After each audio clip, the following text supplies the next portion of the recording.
Good evening, guys, and welcome to another installment of the Saturday evening live stream.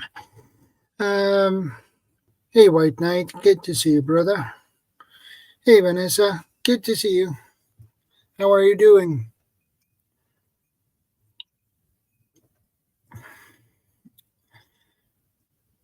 I hope your week has been great. Mine has been pretty good too. We wait a couple of minutes and wait for more people dropping in and joining us. Hey, McBean, good to see you, brother.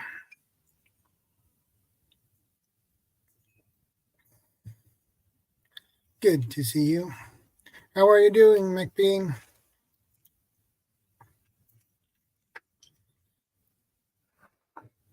I hope you had a great week.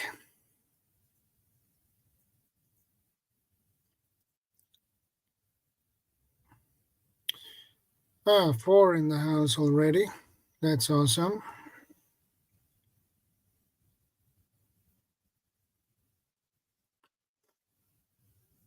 I have pinned the StreamYard link in the top of the chat as usual.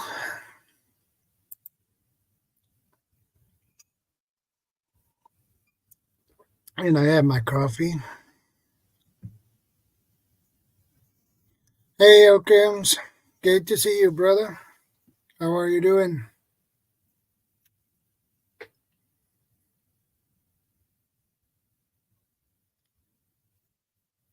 How has your week been, Okams? I hope your week has been great. Wonderful.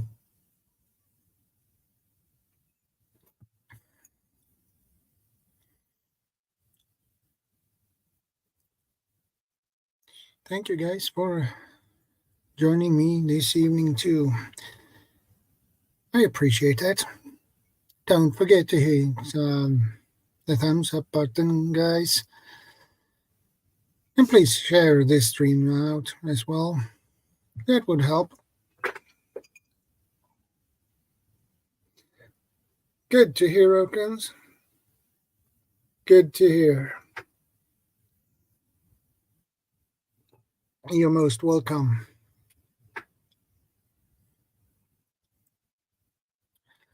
So we wait a couple of more minutes and wait and see if there will be more people joining this stream before we can get into this topic for the evening.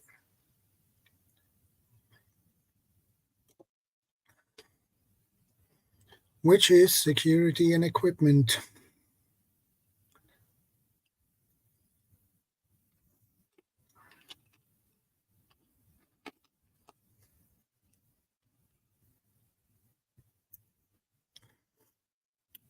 So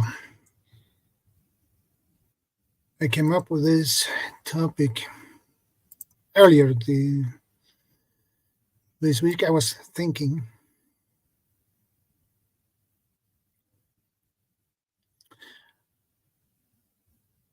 about, hey, preparedness veteran, good to see you, brother. I just wondered when you should pop up.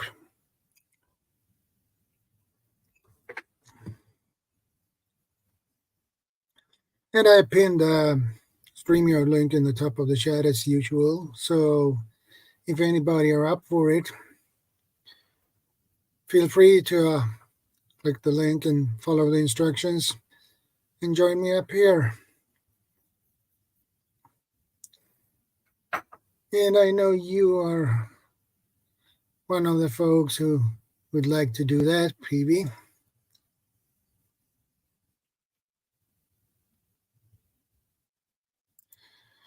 Have you ever heard of sight bulbs, Shadow?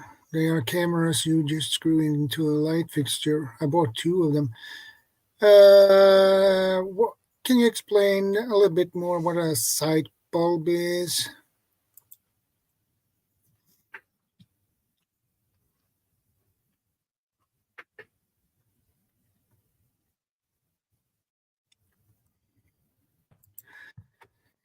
Hey there, preparedness veteran. Good to see you, brother. Good, Claire. Yeah. Are you doing all right? Yeah, I'm doing pretty good. Just a slight headache, but I'm doing okay. And Good, I hear good, my good. voice. Yeah, you probably haven't muted the YouTube side. Yeah, I've muted my YouTube side. Yeah. I have muted mine, I hope. Just looking at the chat Yeah. there. Yeah, John McBean, how's it going? You all right? Yeah, good. And Occam's Razor is in the house. Greetings from them. Yeah.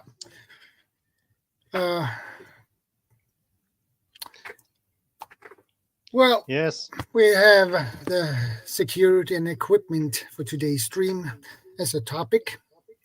Good, good. Yeah, and the reason I came up with that topic is I was thinking about these hidden cameras in the hotels and the motels in US. Yeah. So that's the reason why I came up with it. Hotels, they're an absolute nightmare for security in just about every aspect you can think of, basically. Yeah, exactly. That's why I came up with this because there are actually equipment you can buy to scan your hotel room or motel room for that type of devices, and even bugs. And if somebody had planted a bug or in cam and things like that. So that's the reason I was coming up with this topic because I never had this topic before. Yeah. The thing with hotels is potentially you're open to just about every form of attack that you could be subjected to. Anything from electronic attack all the way up to a physical attack, kidnapping, and so on and so on. But because basically you're just going into a completely unfamiliar environment, and you're putting all your trust into the integrity and security of the actual hotel chain itself, or a motel, or a Yeah, guest house, or Airbnb. I mean, Airbnbs, for instance. I mean, all you got to go off is previous experience, the local area. Is it a good area you've gone into, or even the reviews that have gone on to that Airbnb site to begin with. So yeah, hotels especially are an absolute nightmare. You don't know who's been there before you, who's yeah, about to book in there after you. yeah, I mean, exactly. these days it's just not good enough to look around a room. You've got to employ other methods if you want to completely be at ease with yourself and completely secure within that room. Yeah. I mean, we used to do some of these methods in the army, and of course, technology has advanced more and more since then. I mean, these Yeah, days, exactly. you've got. So let's look at the types of vulnerabilities you've got. Set aside physical attack and people breaking into Yeah, your room and all that sort of stuff. I mean, for a start, you've got yeah, Wi-Fi, data and Wi-Fi. You've got a visual threat from people taking hidden cameras and photos. You've got audio threats from people recording you. You got your electronic devices like your phone, your computers being wiped or corrupted, or your data stolen. Your bank cards, your USB drives. You could have your hard theft of money and goods when you're not in the hotel room. any documents you leave in there could be copied. Yeah. Anything you throw in the bin could be harvested from that bin and used against you or for other purposes later on. So it's a massive array of threats you could be subjecting yourself to in a hotel room. I mean, the law averages say that you're not going to be subjected to this, but the opportunistic aspect of it is there as well, and that's really our well, you got the opportunistic aspect of people trying to steal your data and all that sort of stuff, and you've got the aspect of if someone, let's say there's been a significant person of interest or a target in your room before you, and they haven't taken the equipment away yet, they could still harvest the people who've been in after that, which is you potentially. Or if someone is about to book into your room after you, the equipment may already be set up in there, and you could be the test subject, if you like. Yeah, exactly. Yeah, I mean, this I'm sharing now on the screen here is different types of detectors you can use. Right. Yeah. I mean, they are. We used to use this type of stuff. They basically come under various names: sniffers, bug detectors, sweepers, and that sort of thing. And you're basically looking at for an electronic device in a room, whether it be a camera or an audio recording piece of equipment or whatever, they can basically be split into two categories: active and passive devices. So an active device would emit some form of electronic signature, whether that's going to be a light or an RF signal or a disturbance interference type of emittance. And a passive device is just going to be completely, you just won't know it's there. It won't emit anything, and they're the hardest ones to actually detect because they're not emitting anything that you can detect with. And those detectors, they're okay, but you've got to know what you're looking for. The cheaper ones, I mean, they'll probably, most of them cover the whole spectrum, from around 1 megahertz all the way up to 6.5, 8 to 10 gigahertz, right up that range. So they cover the whole RF spectrum. And what people got to realize, if they are going to use one of those things, then you've got to turn off everything, all the appliances in that room first, all your devices first, because you're interfering with a specific thing you're looking for. Because at the best of times, we're all bombarded with RF signals everywhere, every day. So you've got to think in terms of two key aspects when you're looking for a device, and that's proximity and power. Basically, the closest you can get to a device, the easier it's going to be able to be picked up, obviously. And the higher that device is emitting a signal strength, then obviously easier again. But yeah, I mean, they do work. The big problem with them is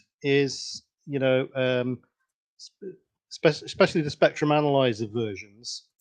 They'll give you like a waveform or a little needle going up and down the scale.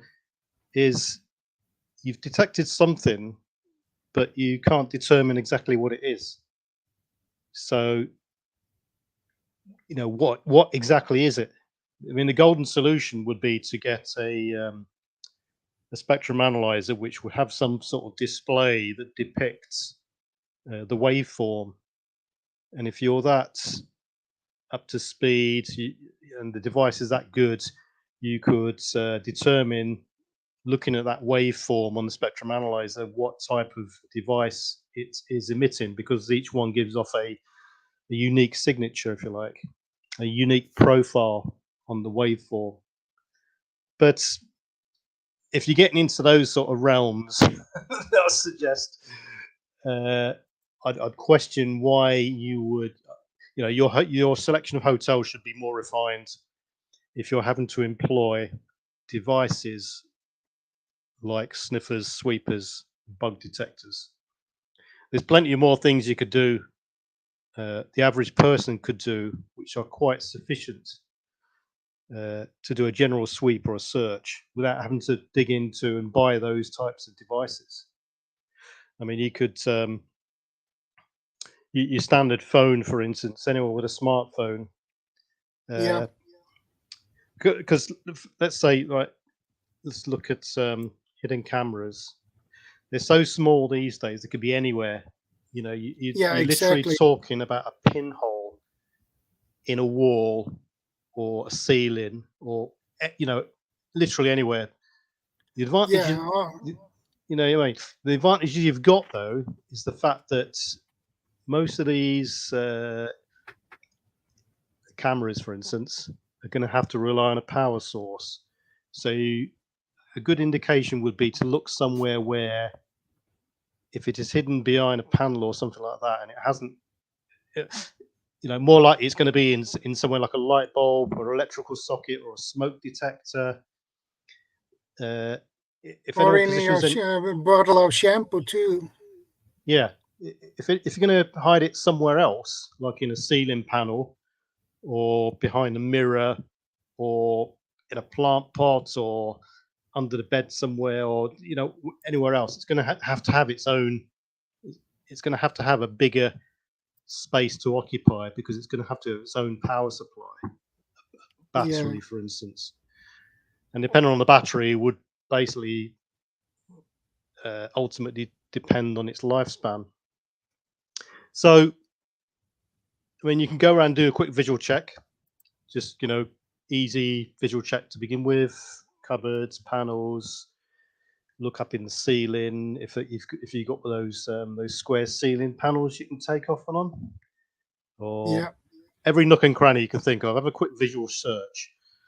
And then what I'll suggest to do is you turn all the lights off or dim the lights right down, and you get your smartphone out, put it into camera mode, and you should be able to see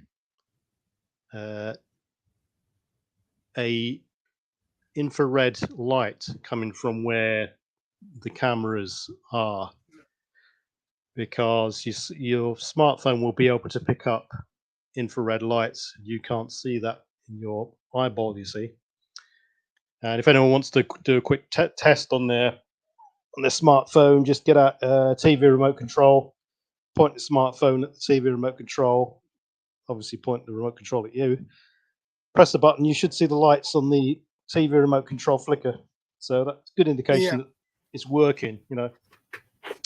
Go around the room and have a look for that. And any sort of lights you can see that gets picked up by your smartphone camera, investigate that precise spot, because in low light, most cameras all have an infrared light that kicks in to enable it to see in the dark. So I mean, yeah, you can do that for cameras. With your smartphone camera, you can do a Wi-Fi search. Get your smartphone out again, turn your Wi-Fi on, and search for Wi-Fi in your room. And anything that looks like that's not named,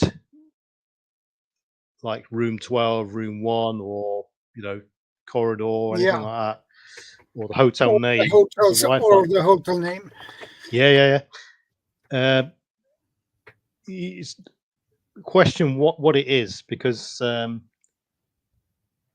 person who's implanted these devices may not have named that camera in an alternate name to hide its identity. So, I mean, that's another quick and easy thing you can do with a smartphone.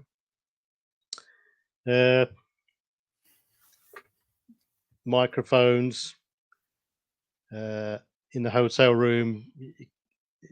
Microphones can be listened into and recorded, pick up any audio in the room.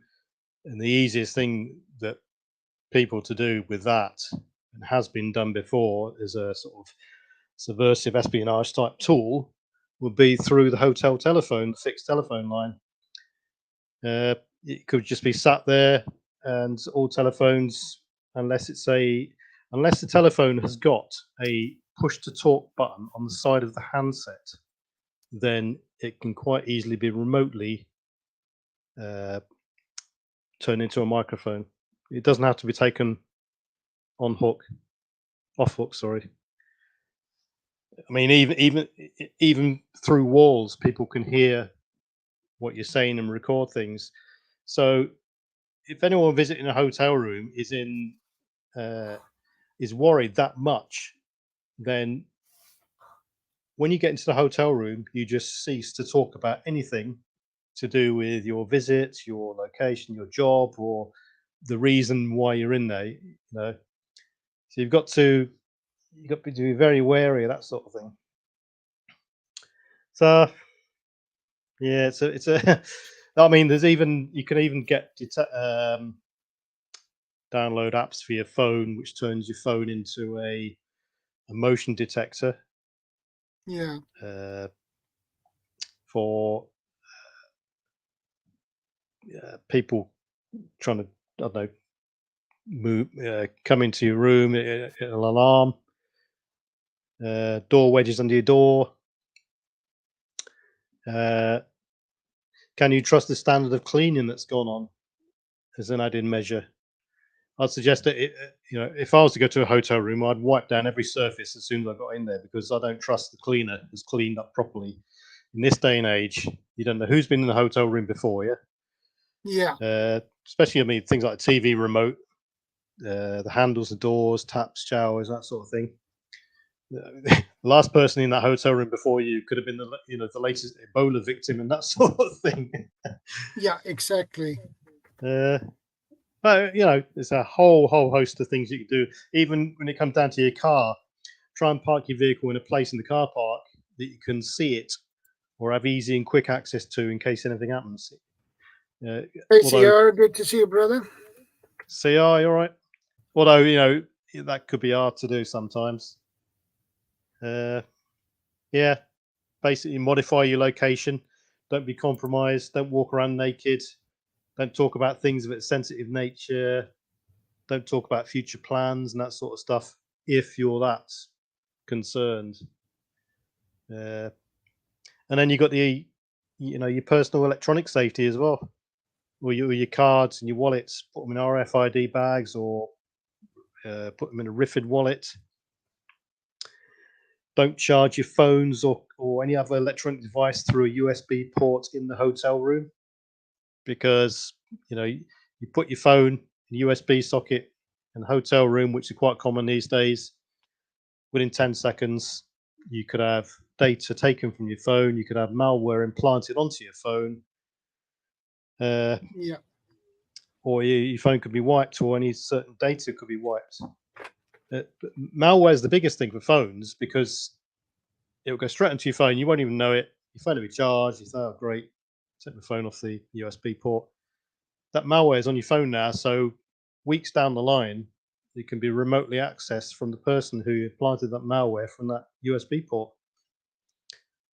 And the other biggest one, if you take a computer or a phone with you and you're going into a hotel room, ensure that you got the latest software updates, antivirus, all up to date on your phone to protect from any sort of legacy attack, if you see what I mean. So, I mean, yeah, it's a bloody nightmare. And then don't use, or if you don't feel you need to have to use hotel public Wi-Fi as well, because we all know the threats from those. Yeah, I don't use public Wi-Fi because I know they are too risky, so I never use them. Yeah, it's like CR says there, take a battery bank with you. I've got one in my EDC all the time, and you charge your battery bank and then charge your phone through the battery bank. Yeah, let's have a look at the comments there. Yeah. Okay, I'm saying techies or Atlantis. Yeah. Yeah. Occam's Razor says there, yeah. I've heard of how to find a hidden camera in hotel rooms. I also know a smart TV. Smart TV's inbuilt camera can be hacked. Yeah, true. These smart TVs nowadays, they've got cameras in some of them because they're all multi-purpose and multi-use. Hey, I am Blog 14. Good to see you.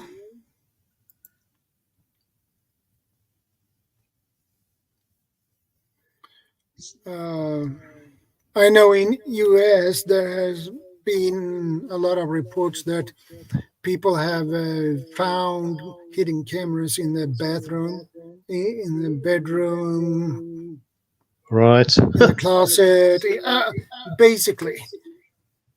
Yeah. So, I spent last year.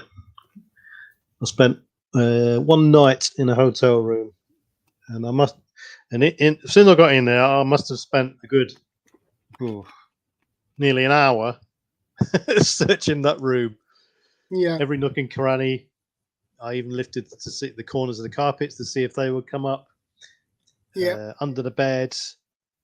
I looked at the USB sockets, and not that you can tell if anything insidious is going on, but for anything out of the ordinary, roof panels, turn the lights down, done the camera thing, done the Wi-Fi thing, and yeah, so there's only so much you can do. I suppose the biggest one is people remotely filming the bed, the bathroom, and next time you're online, you see yourself on on YouTube on some video somewhere.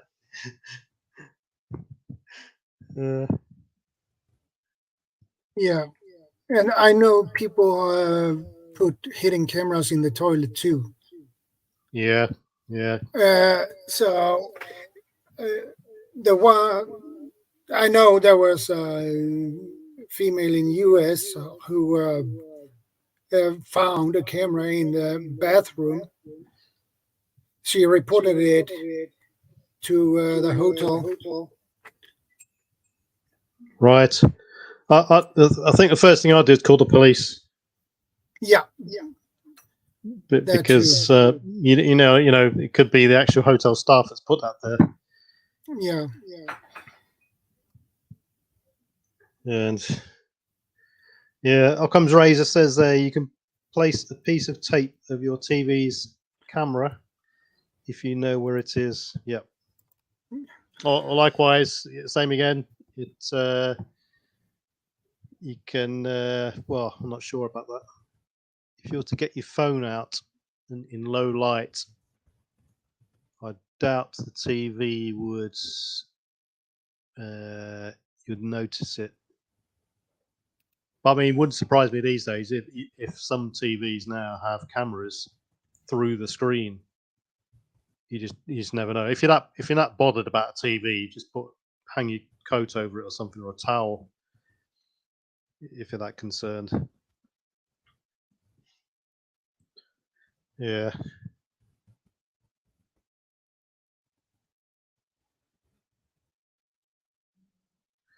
I mean, you could use jammers as well. Yeah. Yeah. It's a bit difficult when it comes to jammers because you need a lot of power to counter the device you're trying to jam. I mean, if you're trying to jam a camera that's remotely transmitting somewhere, then you need to, proximity and power. You need to be close to it and have a lot of power. And I mean, there's various forms of jamming. There's three basic types of jamming: spot jamming, which goes on a particular type of frequency; barrage jamming, when you completely obliterate a portion of the spectrum, which I suggest that's what most people would think about when it comes to jamming. What is sweep jamming, where you can sweep from the bottom of the spectrum from, say, 1 megahertz, and it sweeps all the way up to whatever, 5 gigahertz, whatever. But Yeah. that's basically going to be out the realms of possibility for people, really. If you're that bothered about noise, then you could turn the radio up, that sort of thing. Yeah, turn the TV up. It's a very difficult one to counter if someone has done it right. If someone's rigged that room up right, then you're going to find it very difficult to counter. Hence, the going back to the absolute basics, which is pretty foolproof, of just not talking about, modifying your behavior. Don't walk around naked. Don't talk about things sensitive and all that sort of stuff. That's probably the simplest thing you could do, because no matter what people have rigged up in that room, no matter what they're recording, then they're not going to get you walking around naked. They're not going to record you talking about things that are sensitive and all that sort of thing. So yeah, back to basics. Basics wins in most cases. Yeah. There is the other aspect as well of I've said that already. Wi-Fi cameras. The wireless Wi-Fi camera, instead of transmitting over a certain frequency, it will transmit it over Wi-Fi instead. But if you're going to get a sweeper or a sniffer, they'll be able to pick up Wi-Fi signals. So I'm not sure how much those commercial ones are. How much were they on there? The ones you showed earlier, 100, 200.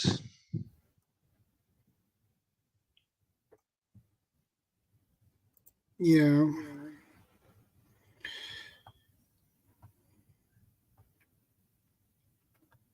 Yeah, CR says there, go and talk outside. Yeah, absolutely right. You don't need to say it. Well, I mean, why talk shop in the room? Yeah, exactly. Or you go out onto the balcony, but that could be rigged too. Yeah, I think for the average person, no one's really going to be interested in someone talking about the latest 6-pack deal that they just bought in the supermarket and general chit chat. I think that for the average person, you're going to be targeted in some form of nudity type of event in the shower and stuff like that. Unless you're in now this is another risk. If you're in a key job, a sensitive job, where you could be you are then opening yourself up for bribery at a later date, and this could be years down the line. You could have met your piece on the side for a weekend or whatever, quote unquote business trip, and then years down the line, you go against the grain in your company, and someone says, "Well, if you don't toe the line, we're going to expose you in this video in your hotel room." Good to see you.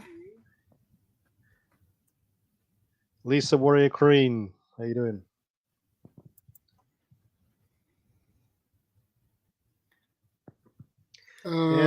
I took a class, internet security in general, and we had a woman who led the whole thing,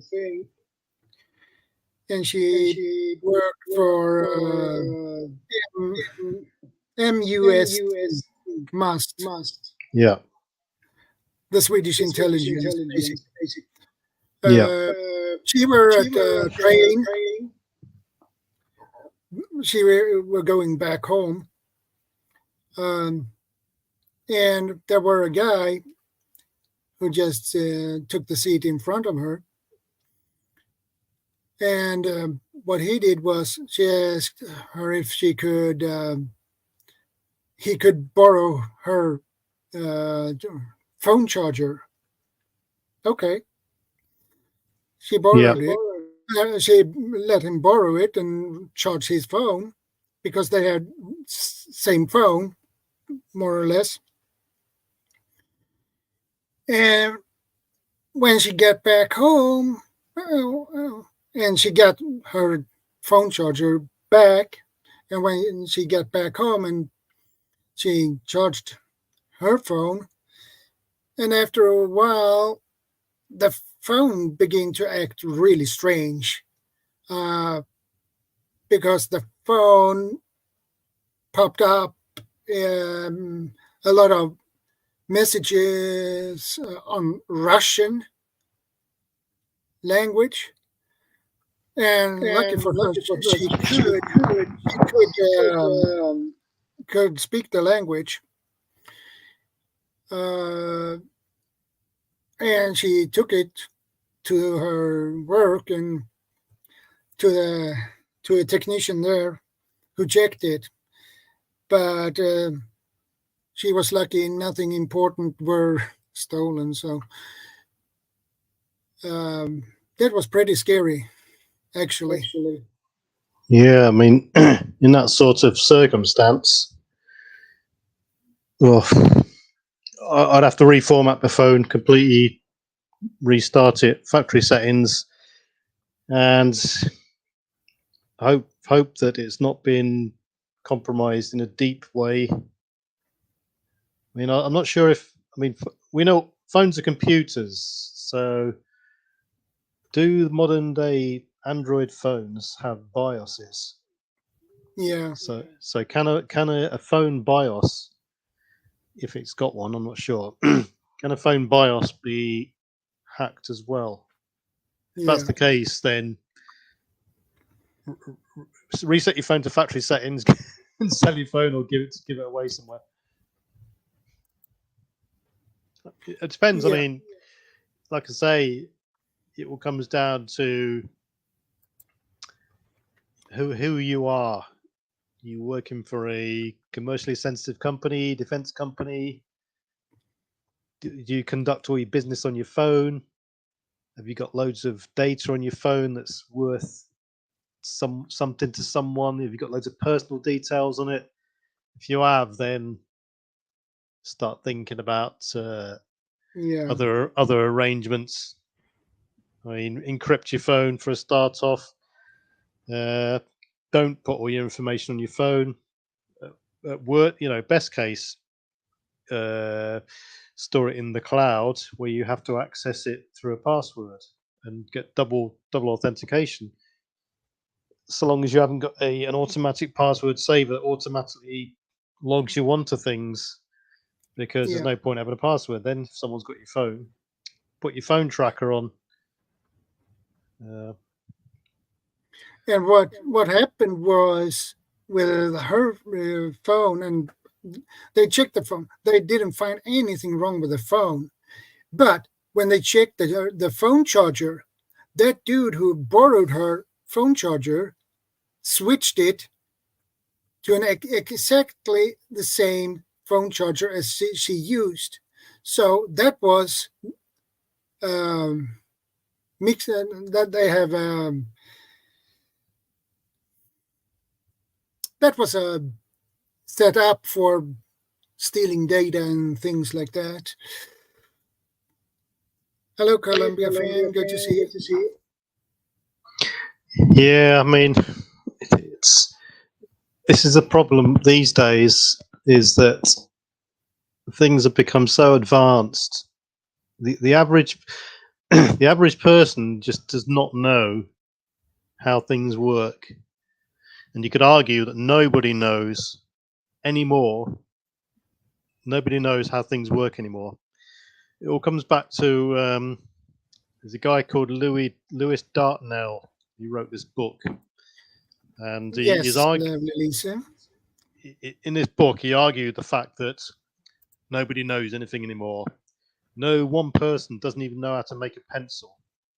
because from the source of the ore, the graphite, the wood, all the way through to the finished product, not one person is involved. It's a whole host of people. So individuals might know how to mine the ore, how to extract this, how to get the wood, how to carve it, feed it through the machine, but one person doesn't know how to do it. And this applies to just about every product that's out there now. Yeah. So it applies to phones as well. How many people, I couldn't think of any, would know, if they suspect, I mean, phone charger, for instance, you don't know what to look for at a phone charger. It could be looking normal. It's just a black plastic case at the end of the day. If you open up that black plastic case, what are you looking for? It's just a pile of circuits and printed boards inside your that piece of plastic. Yeah. Who knows?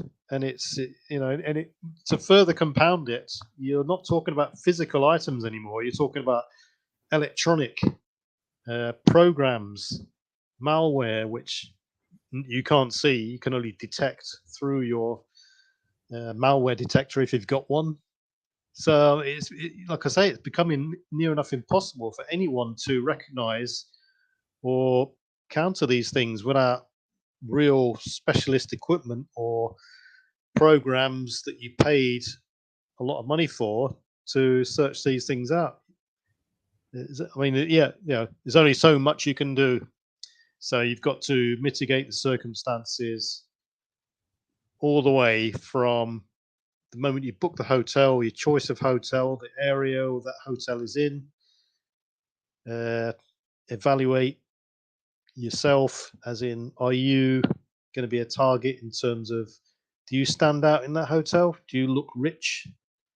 Are you going to a tech convention or a defense convention within 3 miles of where your hotel is? Because if you are, there's a lot of people out there who are interested in that sort of thing, commercially sensitive equipment, data, and defense subversives and foreign intelligence services. They know that if there's a defense or contractors convention on anywhere, then within 3 miles of that area, you guarantee that most people who go into that convention are going to be in those hotels. Who knows how easy it is to remotely switch on a bunch of pre-installed listening devices in a whole block of area to just hoover up all that data and analyze it later. And most of these products we get, they're from China. Who knows what is being pre-installed in them? Like a ticking time bomb waiting for them to switch it on or turn it off or whatever. It's a complete. I agree. I mean, you can get these get Faraday bags, I suppose, which will shield your data and your components in that bag, because we're also talking about electronic attack as well. If you're in a I don't know, if someone is specifically targeting you and they want to destroy a contents of a hard drive, they could target that room with some sort of strong degaussing equipment or localized EMP. But it's turned into the realms. I'm turning it into the realms of fantasy, but it's possible, depending on who you are, what you're doing. But people have got to scope these things out. I mean, we all carrying up around now electronic bank cards. If you leave your bank card exposed on a desk, turn it over, and there's a camera there. They've got all the information they need to basically buy anything they want, really. Yeah, unless you've, more or less. Unless they've got, unless you've got basic steps in place like double authentication, that sort of thing. Because some banks will send a message to your phone and say, "Was this you?" Send the code, that sort of thing, before they can authorize a transaction over a certain amount or an unusual transaction. Yeah. Yeah, but I think for the normal person, I think the things to watch out for are hidden cameras and data being sucked out of their phones from from spurious USB sockets and stuff like that. Yeah. Yeah.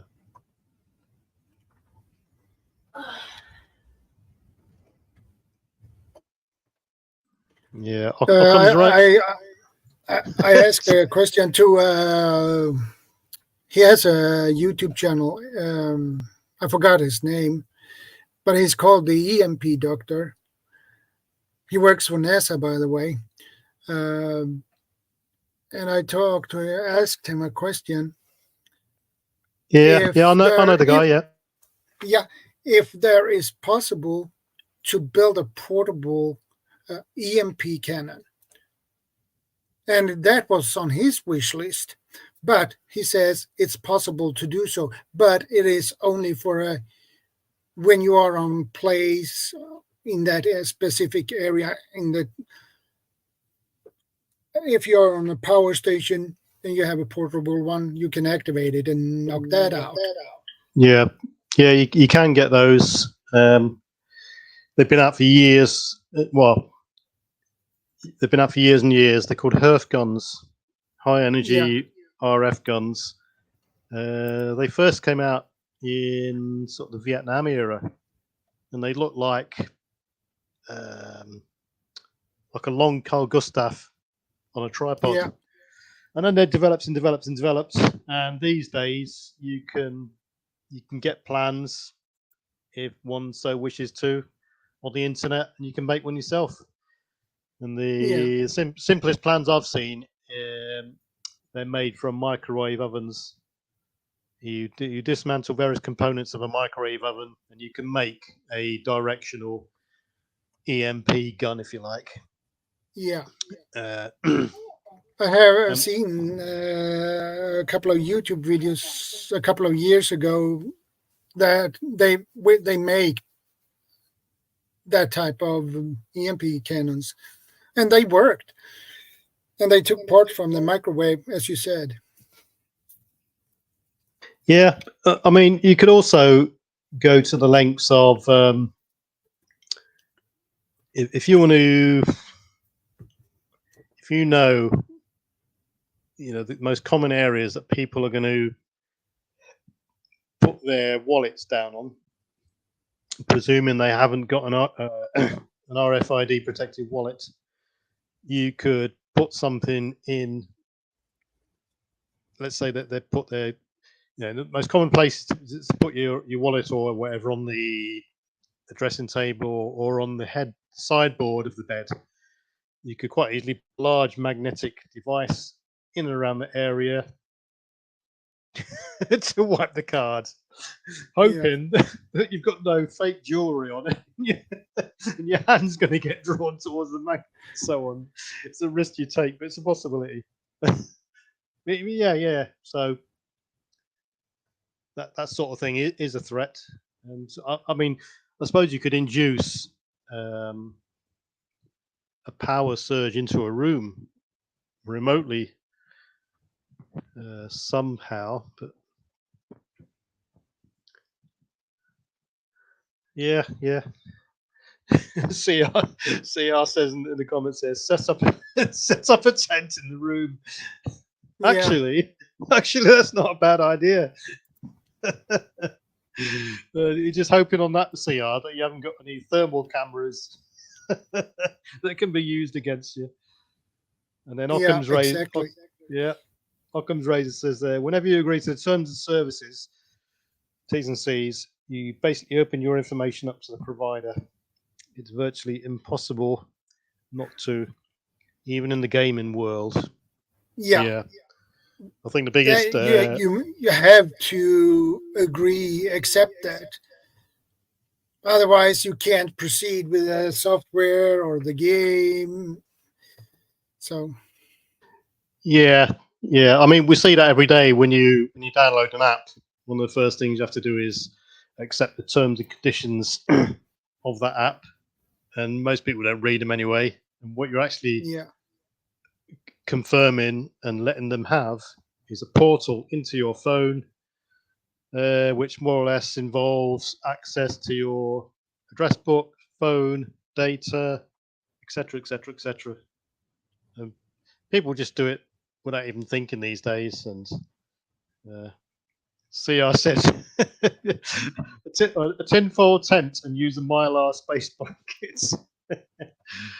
I'd expect nothing Or less from line with CR. dog trash bags. Yeah.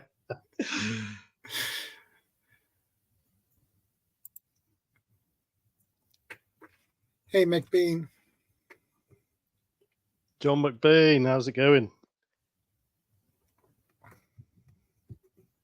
Yeah, it's I mean, we look at hotels, they come in various standards, obviously. And yeah, it's high standard, medium standard, and low standard. So yeah. Airbnbs, I mean, you just do not know what you're walking into in Airbnb. I saw a video a couple of weeks ago, these two girls, they found hidden compartments in the walls and hidden rooms in the basement. And they put it online and they were like freaking out. It got to sort of the end. It got to the end, I thought, is this a put-up job?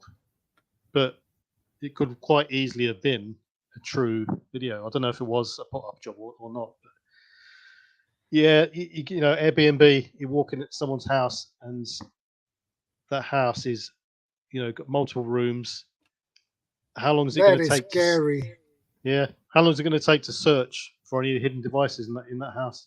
It's going to take you half your stay to determine whether or not you're being monitored or not. So 2 secs.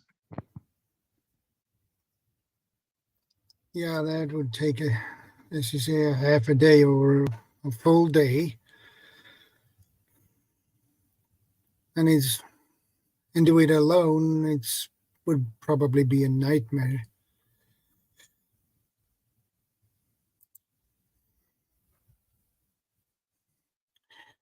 Oakham says, I don't trust those food delivery Ubers. Who knows what not me think it's funny to spike your food. Well, okay. I never heard of that before, but it might happen.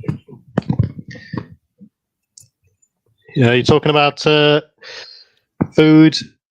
Occam's. I don't trust food delivery Ubers. Who knows what nut may think it's funny to spike your food? Well, yeah, you just can't. Well, trust anyone. They might do that, but you would probably not be the target. That would the most possible and probably target they would choose is female living alone, probably, because that's easier. Heard a story last week. I can't remember where exactly it was.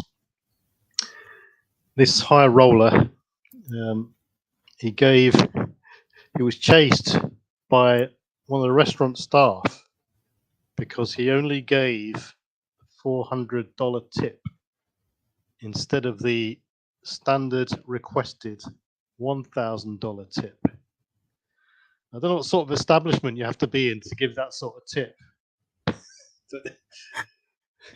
There's some pretty crazy people out there.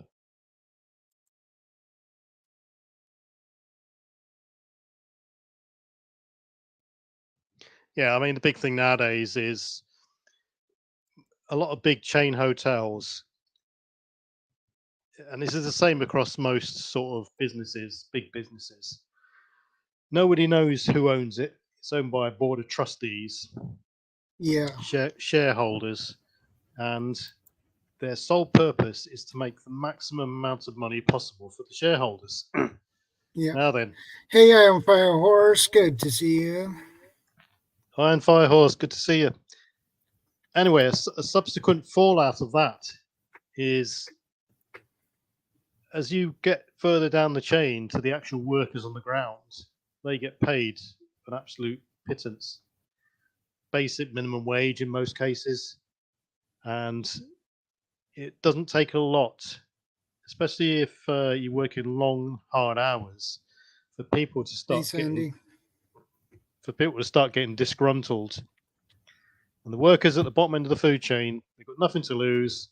They're in a shitty, long hour job, and they will take it for all it's worth because they'll probably have bounced around from job to job to job, the low end of the scale, and they're open for corruption. Who's to say that someone comes into that hotel room, gives them a good little tip, $50, $100, pounds, or whatever, access to the hotel room for a couple of hours, the person does their business, leaves after implanting X, Y, and Z. Or the actual hotel staff might be doing this as an extra sort of sideline cash, cash Welcome accumulator. back, Vanessa.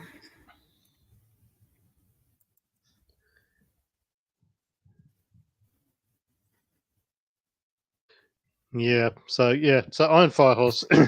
Places like that are common here. We used to call it a millionaire and a maid area. Now it's billionaires and busboys. Yeah. I mean, when you're in that sort of environment and the boss is rolling around in some faraway land in his private yacht, and you're stuck at the lower end of the food chain earning rock bottom wages, paying for his yacht by the minute, then you really have got no allegiance to that company, because what are your job prospects? How likely is it to be for you to climb up the ladder and gain some sort of long-term career employment through that position? It's such an easy way for people to get disgruntled and opening themselves up for corruption. And the big question is, how do you vet the hotel to stop that happening?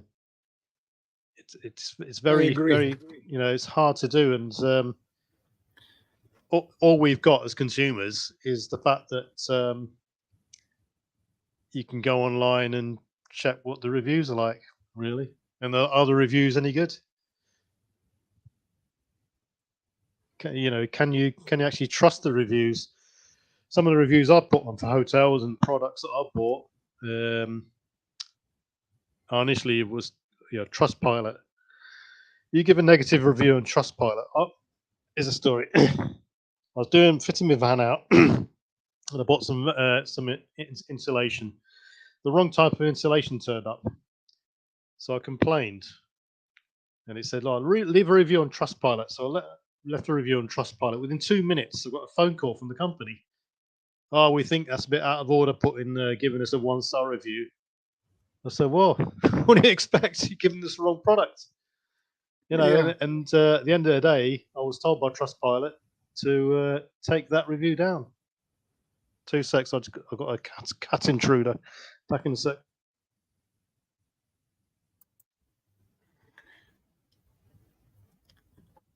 Anyone poor that stays has bought into being a slave, and they get what they get into.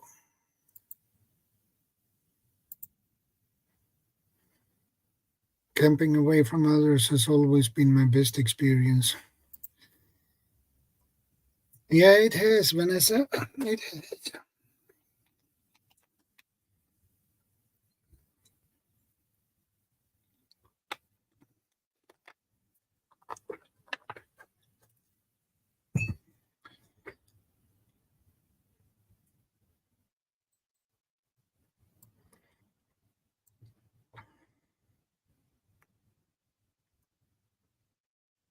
How are you doing, Sandy?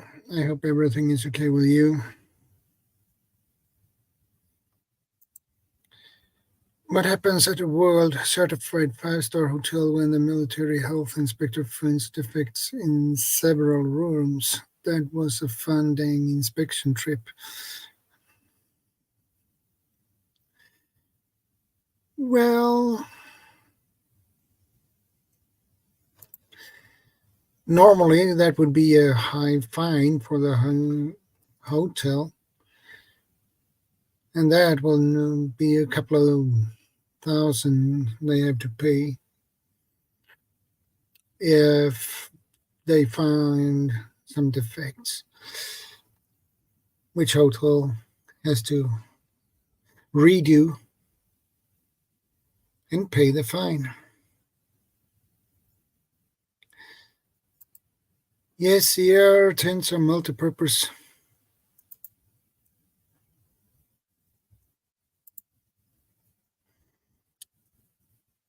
Me too, Vanessa. It's all that keeps me alive is looking forward to camping, going for 8 days at the end of the month. That is a nice trip by On Fire Horse. Okay.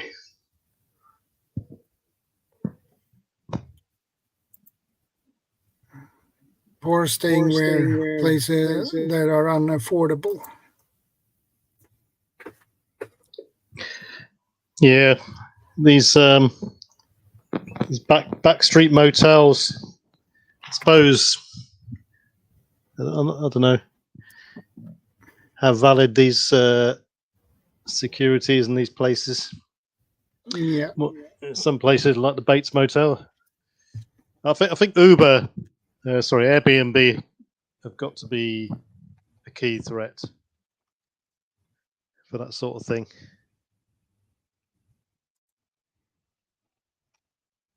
I'm trying to buy a used Ford Transit van September 1st. I can then add the hab, tech, etc. to get it up to a secure camping vehicle.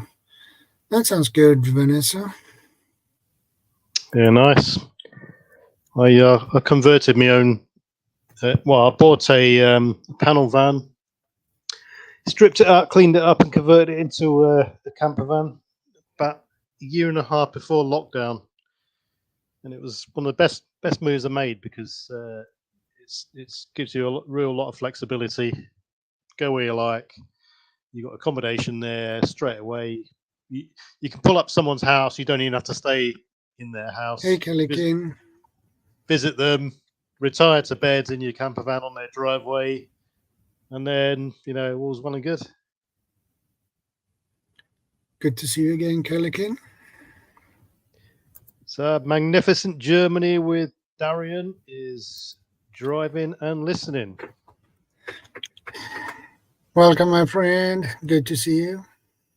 Magnificent Germany with Darian. Long time no see.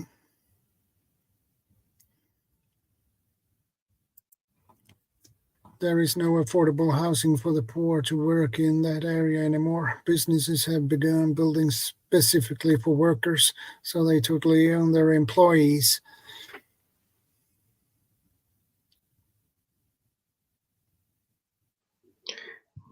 Yeah.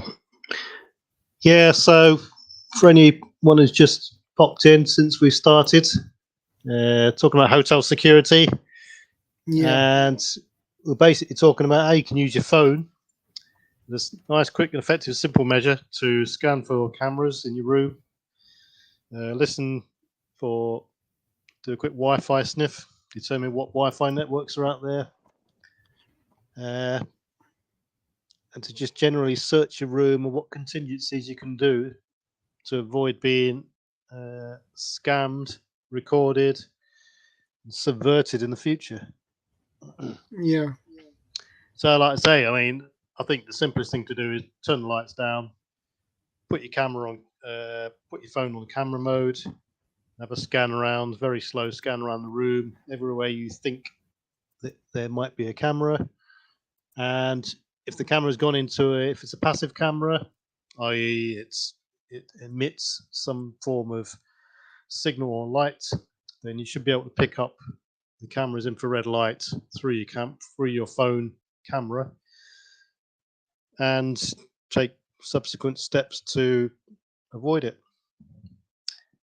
I'd suggest if you do pick anything up and you don't want to say anything to anyone, just go downstairs, complain about the hot water or something, or complain about something to get you moved out of that room. And if you want to escalate it from there onwards, you can maybe talk to the manager if you can trust that route, or just go call the police, basically.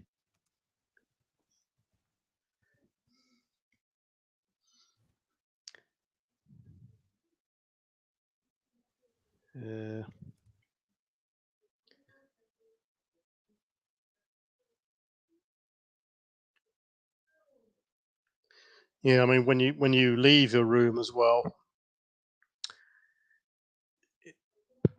you could leave the TV on, turn it up slightly, and put a do not disturb sign on your door, so people may think you're still in the room. Someone's specifically targeting you, then a good opportunity is, because we all know how easy it is to break into hotel rooms. When you're out of the room, they can go in there, install something, and then wait for you to come back, basically. Yeah. So all these, if you adopt a whole series of small contingencies, it builds up into one more robust method of keeping people out or deterring them. You know what I mean? Yeah, like I say, the big thing is camera detection and stopping your data. You know, avoiding using those USB sockets in hotel rooms. Do what CR says. Get your power bank. Carry a power bank with you. Charge the power bank using those USB sockets, and then charge your phone or devices through your power bank. Simple as that. Yeah. Keep your devices up to date on antivirus and your update patches and that sort of thing to keep it as robust as possible. Don't walk around naked. Don't talk about things of a sensitive nature. Don't talk about your future plans and all that sort of stuff. If you want to do that sort of thing with someone, go outside to do it. Use a door wedge when you're inside the room. Lock your hotel door, or your room door, should I say. Use your RIFID wallets for your cards. If you get a hold of a RIFID bag, use a RIFID bag. When you go into your hotel room, clean it, because you can't really trust the standard of cleaning that's gone on, maybe. So as an added measure, get some of your antibacterial, antiviral wipes out, go around all the surfaces, the handles, the remotes, anything that you're likely to use, and clean them down. If you're that paranoid, you can get yourself a sniffer, a sweeper, or a bug detector. Use those. But if you are going to use those, turn off all your appliances and devices before you start the sweep. Yeah. Otherwise, you'll be scratching around thinking, it will just take you a long time, because you'll pick something up and think, it's the alarm clock. Oh, it's the TV, or the kettle, or anything that's plugged in will emit some sort of emission via a transformer or power source. Close your curtains, because another method is someone looking through your window, the pro binoculars from another building. They don't even have to be in the hotel room, or they don't even have to have anything installed in the room. You could be in a hotel, if you're in a place like New York or a city center downtown, where you've got loads of buildings in close proximity, and you're being overlooked by another building, someone could quite easily just watch what you do and film you from there, maybe. So yeah, draw the curtains.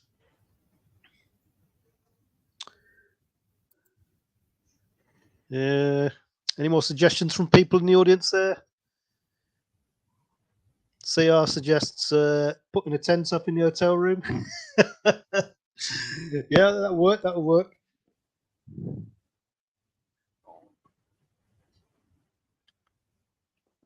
Another thing is to find out where the emergency exits are.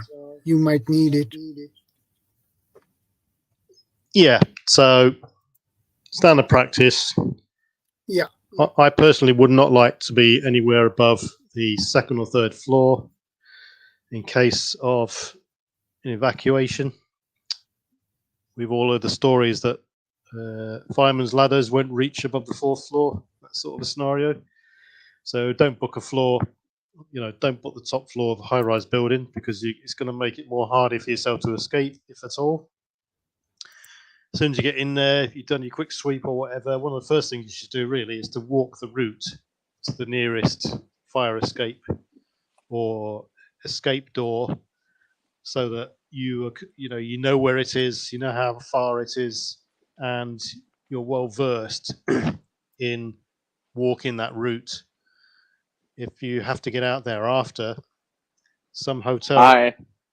See how you doing, right?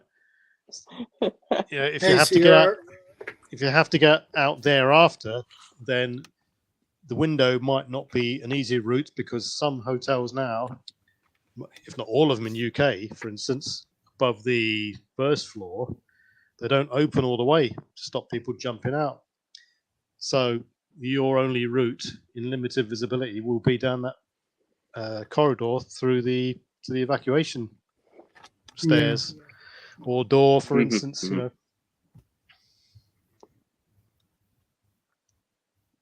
Yeah, just like on an airplane, right? Knowing where the exits are. Yeah. A lot of people, you always see it. You get a certain percentage of people who listen, a certain percentage of people who ignore it, a certain percentage of people just take the mickey out of the staff or have a laugh and joke. People fall asleep. And as well as the practical demonstration, you've got the safety card in front of you, which people should read. And in some circumstances, especially in aircraft crashes, it's made all the difference between people dying and people surviving. You know, that split second decision of who survives, who dies, all comes down to simple things.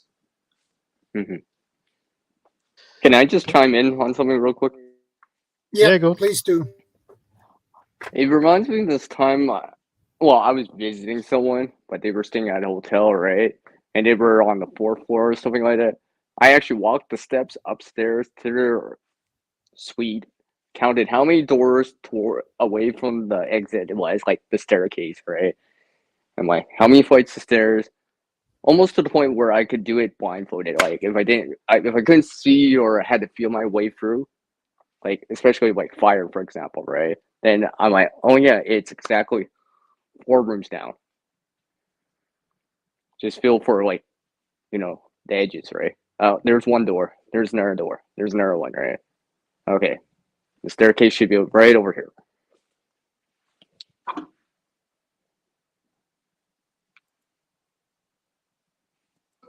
Yeah. What I carry as part of my ADC is 2 escape masks. One for me, one for Mrs. PV. Yeah. And they're not only smoke, they're CBRN escape masks as well. Yeah. And so, if we are in a hotel room or anywhere in the mall, shopping or wherever it is, we're quite easily protected through smoke and beyond. Yeah, but are you gonna be able to see though? Just because you can go through the smoke doesn't mean you can see through the smoke. Well, yeah, that's the thing. So it's only one little extra tool. So, like you say, that's the importance of walking the route, being converse with the escape route. Also just have a quick look at the walls. The fire plan should be displayed by law. Yeah. Somewhere in the hotel, it should have the rally point, location of alarms. If it hasn't, then locate the alarms yourself. You could even count how many paces it is to the fire door or the escape stairs or the fire stairs. Locate even where the fire extinguishers are and the fire hoses are. The hotel might even have the sprinkler system and such. Yeah, it's definitely. I mean, those sorts of things. You're not wasting your time when you do that sort of thing. And anyone who doesn't, they're just fooling themselves. Because I guarantee when something does happen, you're going to be in a whole world of pain. Oh, I just say I'm going for a walk. I want to go exploring. That's how I say it. Let's go exploring, right? Take a look. Yeah, Apparently, absolutely. I'm counting down to all the doors. I'm like, okay, 4 doors, okay, We're on the 4th floor. How many? Okay, there's exactly 20 flights of stairs down to the next floor, or something. I Yeah, just say it out loud, and people will be like, okay. Yeah. Even each hotel room should have a fire alarm in it. A smoke detector. Sorry. Test that. Push the button. Make sure it works. Make sure there's no hidden cameras in there. Yeah, exactly.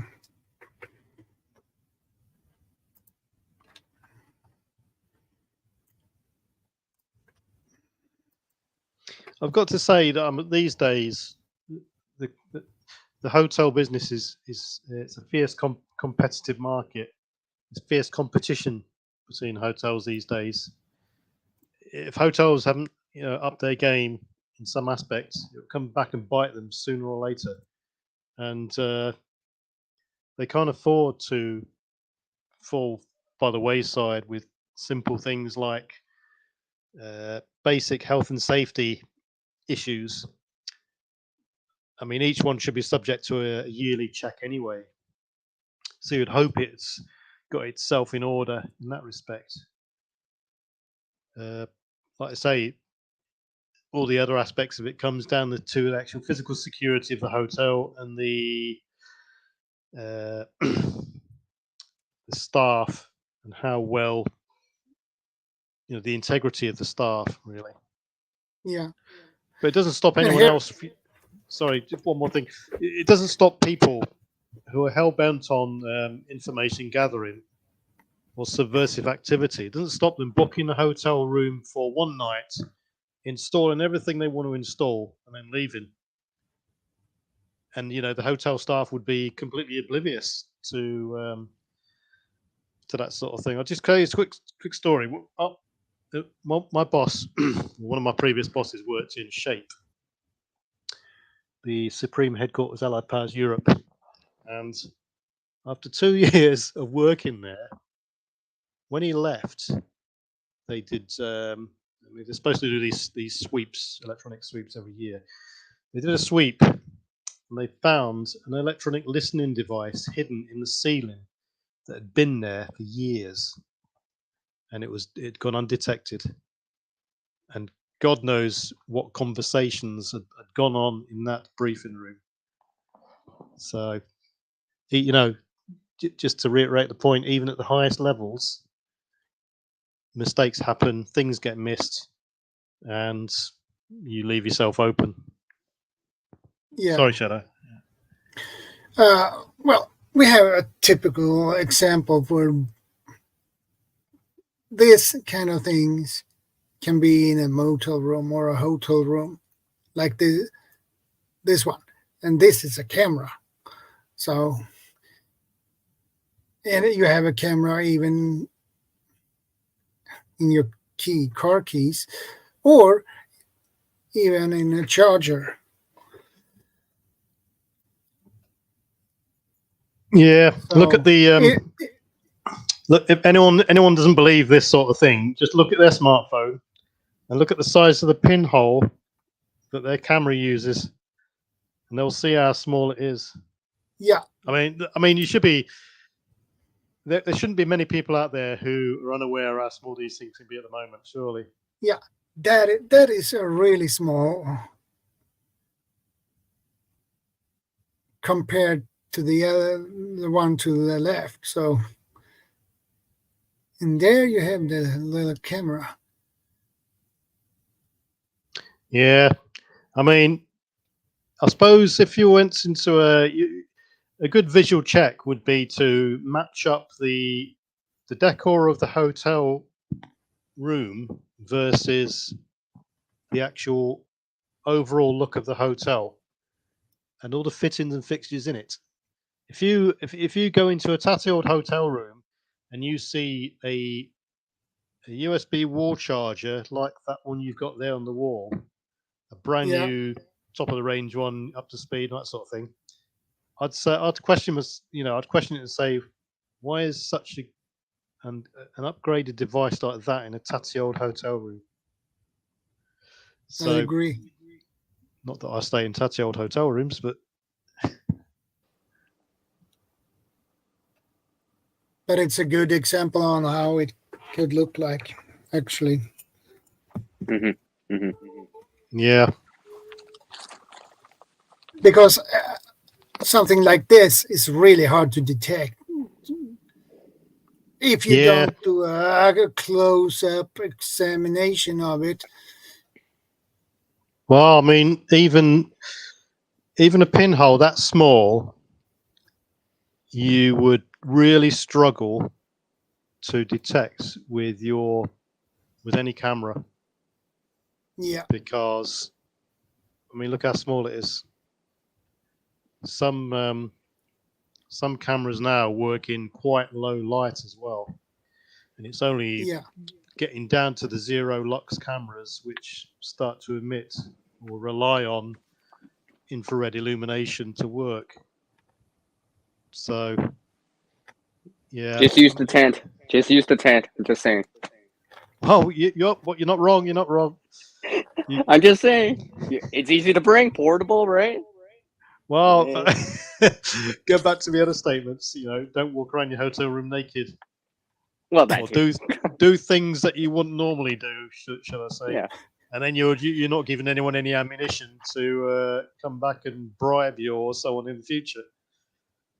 But It's almost like talking in these panels or something like that. Only give as much information or what you want to show. If it's on camera, just assume it's on camera for good now, or being recorded, right? So yeah, don't say sensitive information like banking information. And then talk to start going in the shower and singing about your bank number. Yeah, I think that's my bank number is 1 2 3 4 5. Can you guys see me, cheese? My 3-letter digit code is 683. I would suggest that the average person would scrutinize the bathroom more than any other place. But even then, when you're talking about the smallest of holes like that one there in walls or ceilings or even in the shower head, yeah, it's going to be near enough impossible, to mitigate against. yeah. A shower head would be very difficult to spot it. Yeah, then you're in the realms then of you go into your hotel room and you spend the first 2 days stripping the whole hotel room out, including the shower, and the maid comes in the morning and says, "What are you doing? What have you done with the room? Can you check the guy out in room 3? It's just there's no bathroom in there. Yeah, He's nicked the shower head." We need room service in room 3. Room servicing. Can you clean the room, please? Yeah.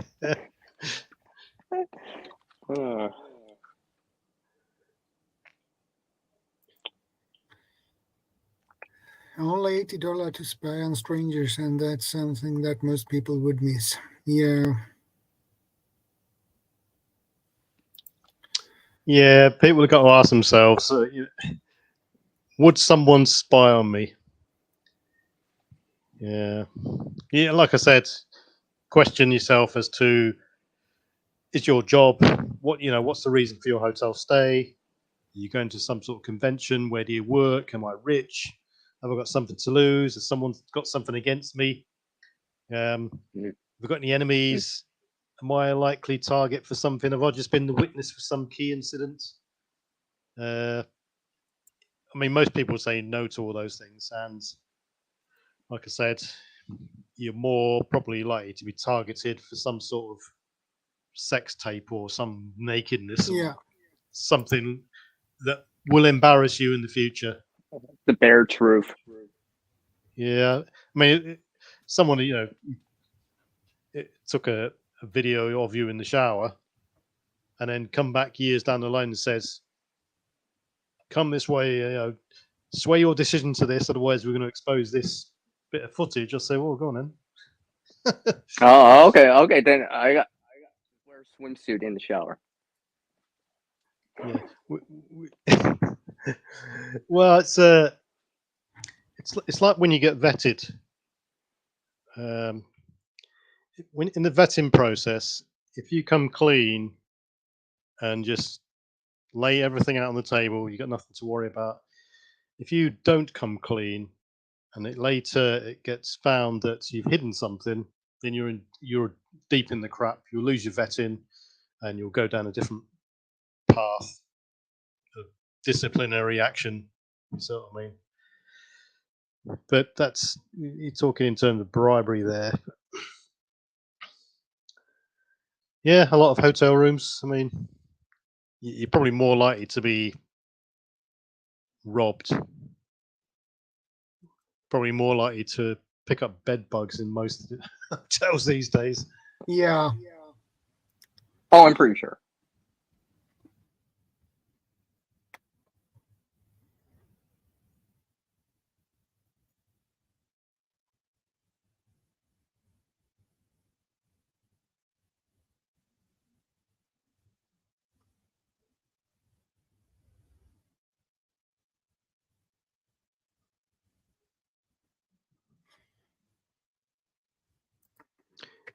One thing I don't like about certain hotels is this valet system where you pull up in your car and they drive your car away and park it for you. You just never That know. is very common in US, after what I know. Yeah, I've only experienced that once. I don't like that. It's something out of your control then. Yeah. And you never know what's been put in the car, or you could be subjected thereafter to being a drug runner, oblivious to the fact. It's like when you go to the airport and they say, "Have you packed your own bags?" Yes. If you haven't, then they start asking questions. They have those hotels who have that service. They want to make it easier for their customers and their guests. But sure, it's easy and convenient for the guests. But as you said, from a security point, well, that would make me wonder, actually. I would park my car myself.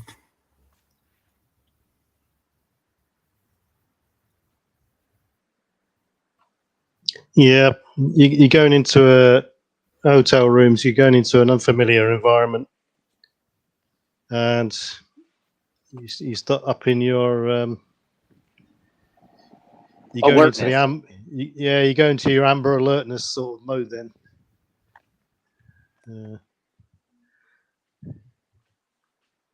Pick wisely. Even in some of these top-notch hotels, 5-6 star hotels, the workers there are still, at the bottom of the food chain. They're still, some of them are still getting basic wage, and they rely on tips.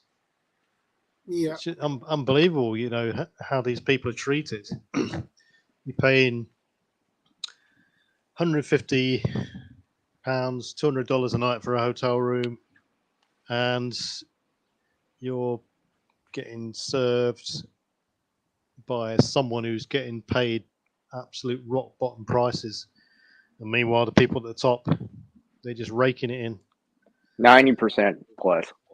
Yeah, and it's just that's the system as it is at the moment. You're seeing that in most aspects of business now, from all the way from Amazon all the way upwards to the most luxurious brands and departments you find. Mm-hmm. And the divide is growing. Yeah. That is the sad thing.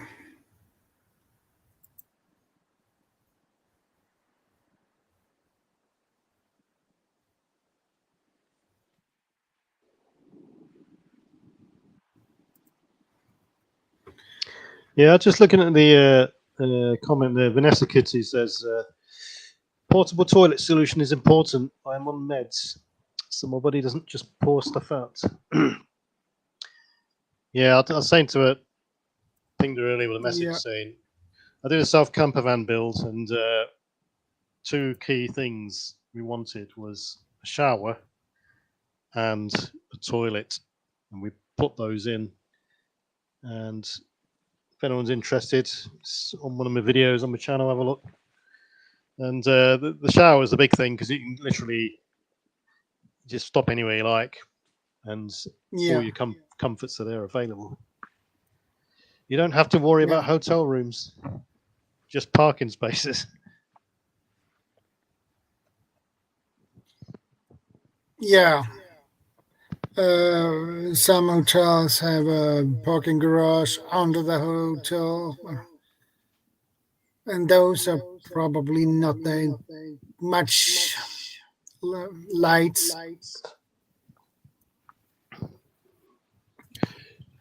Yeah, when So can be we pretty stayed dark in there. back in 1992. Back around about 1992, I went on a month-long canoeing expedition from Calgary. We worked our way all the way to Vancouver Island, did all the rivers and stuff like that. We had 2 camper vans, two vans. One was a baggage van, one was a like a minibus. The baggage van was just basically an empty vehicle. Anyway, towards the end, when we got to Vancouver, we had 4 days off. So we thought, oh, we'll have a trip. And, the boss says, see you back here in 4 days. So first night, I booked Hotel California in Vancouver. It's a bit bizarre. Anyway, 2 of the blokes didn't want to pay for it. So they slept in the van in the car park. Yep. Next morning, it's absolutely stunk, that did. Anyway, we got the seaplane across to Vancouver Island. Had a good old time and stuff like that. The hotel room was absolutely horrible. We didn't pay much for it, but you get what you pay for at the end of the day.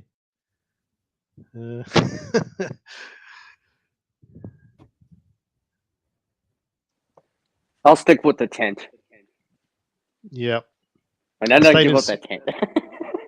I stayed in some real crap holes in Central America, and some of the hotels and motels there, you got rats crawling around. You know what I mean? So another security risk is when you go to a hotel room. If it's that bad, then keep your stuff in bags and try and put it in places securely out the way from rodents and stuff like that, because you might wake up with rats over it or gnawing through your food or whatever you want. So are you saying that we should hang a bear bag? That's a good option. I'm just saying. If you're seeing like bugs on the ground, that's a good idea. I'll just hang it on the shower curtain right here. That's actually bear bag in a hotel. I suggest you group together and pay for a better hotel. or don't bother with a hotel, just go in the jungle. Yeah, just bring a tent, right? Well, yeah, back to the tent solution. I'm just saying a tent. You can get cheap tents, right? I knew a guy that used to have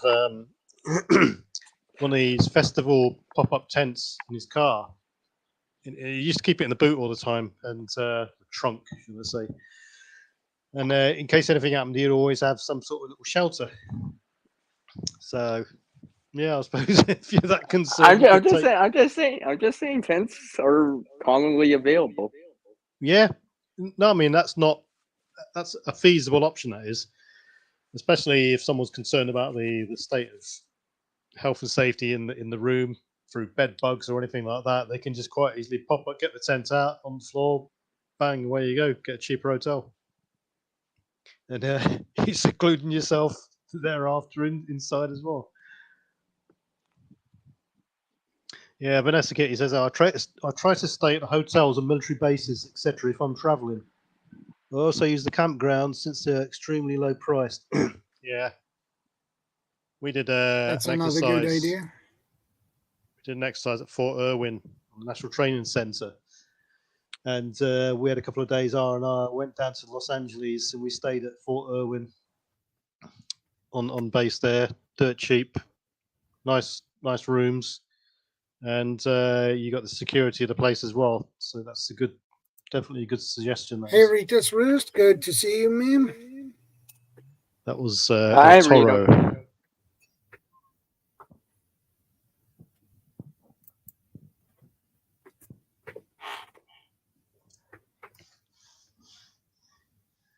Not Yeah, late. I mean, you can have some good experiences and you can have some bad experiences in these some of these varied hotel standards that you get around. And I wouldn't necessarily trust the star rating either. A one-star hotel in one town could be completely different from a one-star hotel in another town. You could it could be a difference of a star either way. Yeah. And you don't know what the staff is doing and who's coming in and out. You can't control that, so. Yeah, exactly. Yeah. Yeah, or all you got to go on is previous reviews. Yeah, pretty much. Through word of mouth from other people. Yeah, don't bring a UV light into your hotel room because you probably won't want to stay. Yeah. I'm just saying. Some people, through business, they get their hotels pre-booked for them through a sort of central booking agency as well. So some people may not have any choice as to the hotel they pick if it's through business. Yeah, but you can pick to bring a tent. Bring the tent. I'm just saying. Simple answers right there, right? In Britain, we've got there's various hotel chains from Holiday Inn, Ramada, and each one of those, I know which ones now I'd pick to go into because I've stayed in quite a few of those, and I wouldn't. Most of them now, certain brands of hotel in Britain, and more likely in America, and coming to Canada and everywhere else in the Western world, the government are leasing the hotels, the majority of the rooms in the hotels, for migrant asylum seekers. So you get to a hotel room, and this happened to someone I knew. He pre-booked it about a year in advance, and got to the hotel room. 3/4 of the hotel was booked up with asylum seekers. Well, quote asylum seeker, unquote, illegal immigrants that crossed the channel illegally. Anyway, the government booked these hotels en masse for them, and they're roaming around all over the place. You don't know who they are, where they've been. They could have brought any old disease into the country. You don't know their motives. Most of them look the same to me. And you have one slip up of security. You leave your door open and stuff like that, and you're just making yourself vulnerable to people who are desperate, really. And we all know desperate people do desperate things. So people must do their research into what hotels they book as well to avoid that sort of thing happening. And it's happening in not just chains, hotel chains, but it's happening in private bed and breakfasts, private hotels, 4 or 5-star hotels in some cases. And these hotel owners are quite willing to rent out all their rooms, the whole hotel in some cases, to the government for this purpose, because they'll know all their rooms will be occupied. They'll get top whack for it. And the example of one about 30 or 40 mile away from me at the moment on the coast. It's been doing this for 2 or 3 years. It's just stopped. And as a result of it, it's afforded to have the whole hotel refurbished, and it actually looks quite nice now. So yeah, it's another thing to be aware of. You could turn up to a hotel and it just be full of people with other motives, not necessarily the holiday inn type. I watched on TV a couple of years ago. It was from UK, and these B&Bs. It's regular people who owns them, but they have their B&B in their own house. So yeah, that's quite common. They you've got to get special permission from the council to use certain rooms for business purposes, really. But yeah, but you know, that is a security risk as well, because that is their own house, so they can basically put whatever they want. Yeah, exactly. And this comes back to the Airbnb type scenario, and in fact, the Airbnb scenario is probably even more of a risk, because the red tape you go through to get authorized as B&B isn't, I don't think, as stringent as a B&B.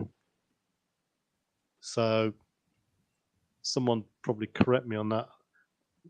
That's what my suspicions are anyway. Yeah.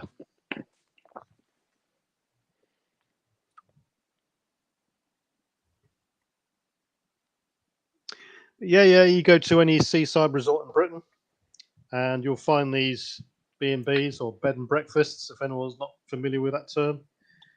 It's where you basically, it's fairly cheap accommodation. You've got a star rating, 1, 2, 3, 4, Yeah. 4 star, and you get your little room. It's got an ensuite, shower and toilet facility, just like a hotel. And in the morning, so that's your bed, your hotel, your room. And in the morning, they put on breakfast for you. So that's the B&B system we've got in Britain. It may be different in some other countries. Sandy's Corner has a good point. It's a security risk for the owner too, because who knows about the renter? Yeah, that too. Oh yeah. Yeah. I know someone who used to run a B&B in a place called Blackpool, which is an infamous seaside resort in the northwest of England. And they say they'll never trust anyone ever again. The amount of people they get in there, the amount of things they get up to. So yeah, it works both ways. You can't trust really anyone in the hotel business, any of your occupants, because you just don't know who they are. They come in there, they treat the place like trash. It's just a holiday for those. And places like Blackpool, if people Google it, they'll see pictures of it. It's a tacky seaside resort. It's basically a place full of B&Bs, row after row, and it's it's just full of stag parties and hen do's, really. So people just go there, kick the arse out of things, get pissed up, trash the place, and go home. And that's at the best of times, if they pay, that is. So I mean, if you're a hotelier, anyone who's running B&B in places like that, they will know to get the money before the guest leaves. And more often than not these days, it's all electronically done through some sort of collated website and so on. So, I mean, some cases, another security risk, you go to a hotel, they ask for your bank card, and they swipe it and they take off the amount at the end.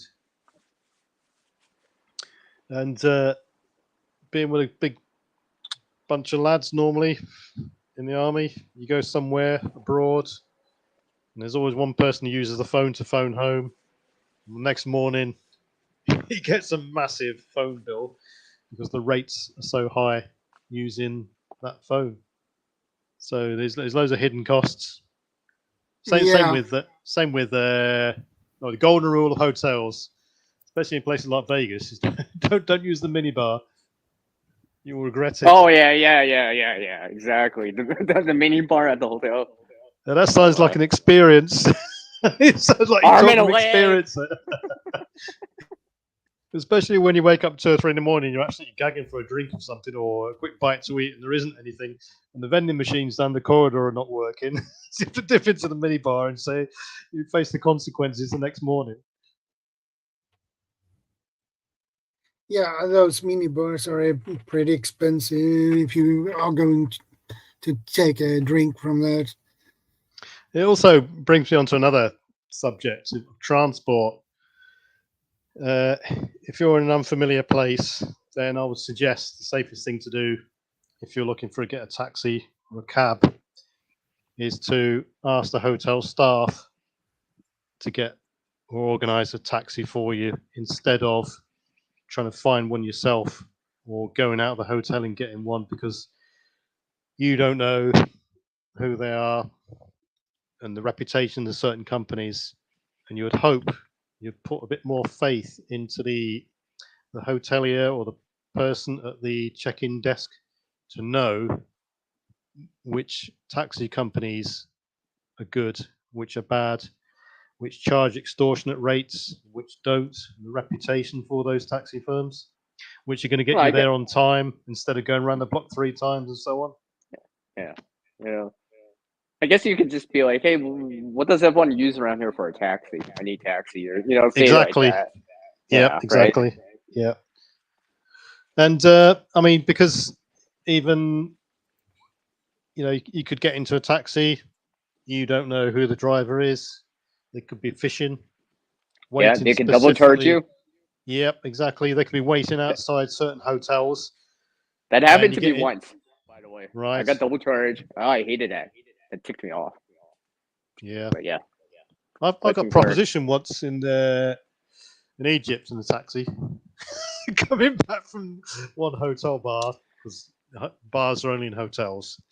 PV, you have the most interesting stories in this stream. I wait. First you talked about the hotels, now about Egypt, next. Right. Was on an exercise called Exercise Bright Star. Exercise Bright Star. Playtime Wrestling Federation, good to see you.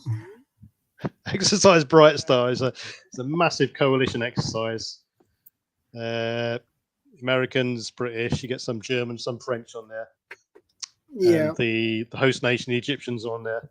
And it normally lasts 8 weeks long. It's in the middle of the Sahara.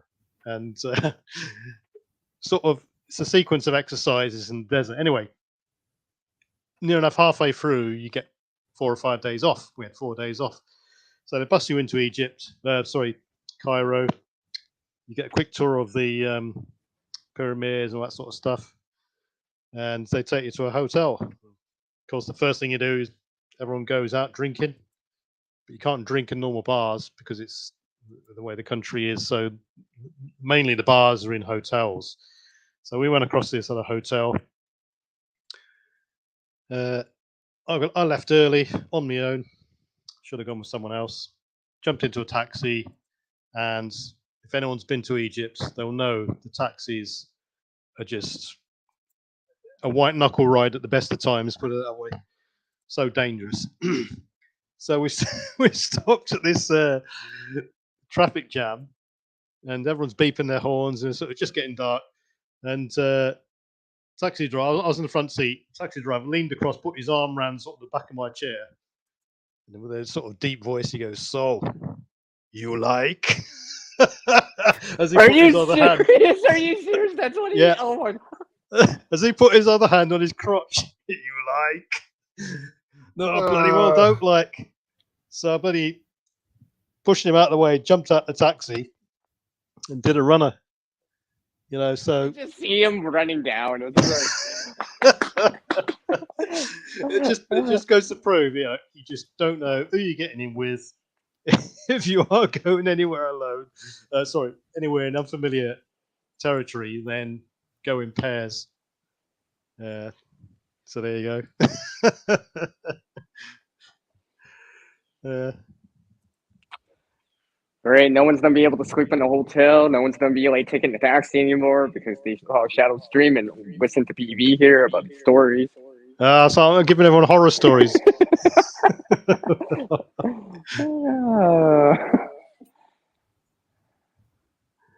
Yeah, but it is good stories. Well, there's not many people who, when you're in the army, you get put into places which are right dumps. You're lucky if you get into hotels. Yeah. Sometimes you get put into decent hotels, like the old bus stand hotel, top-notch hotel. But people kick the ass out of things, as they do, and normally it's drink involved, as they do. So anyway, the moral of the story is go in pairs at least, and try and seek out an advisable, reputable taxi.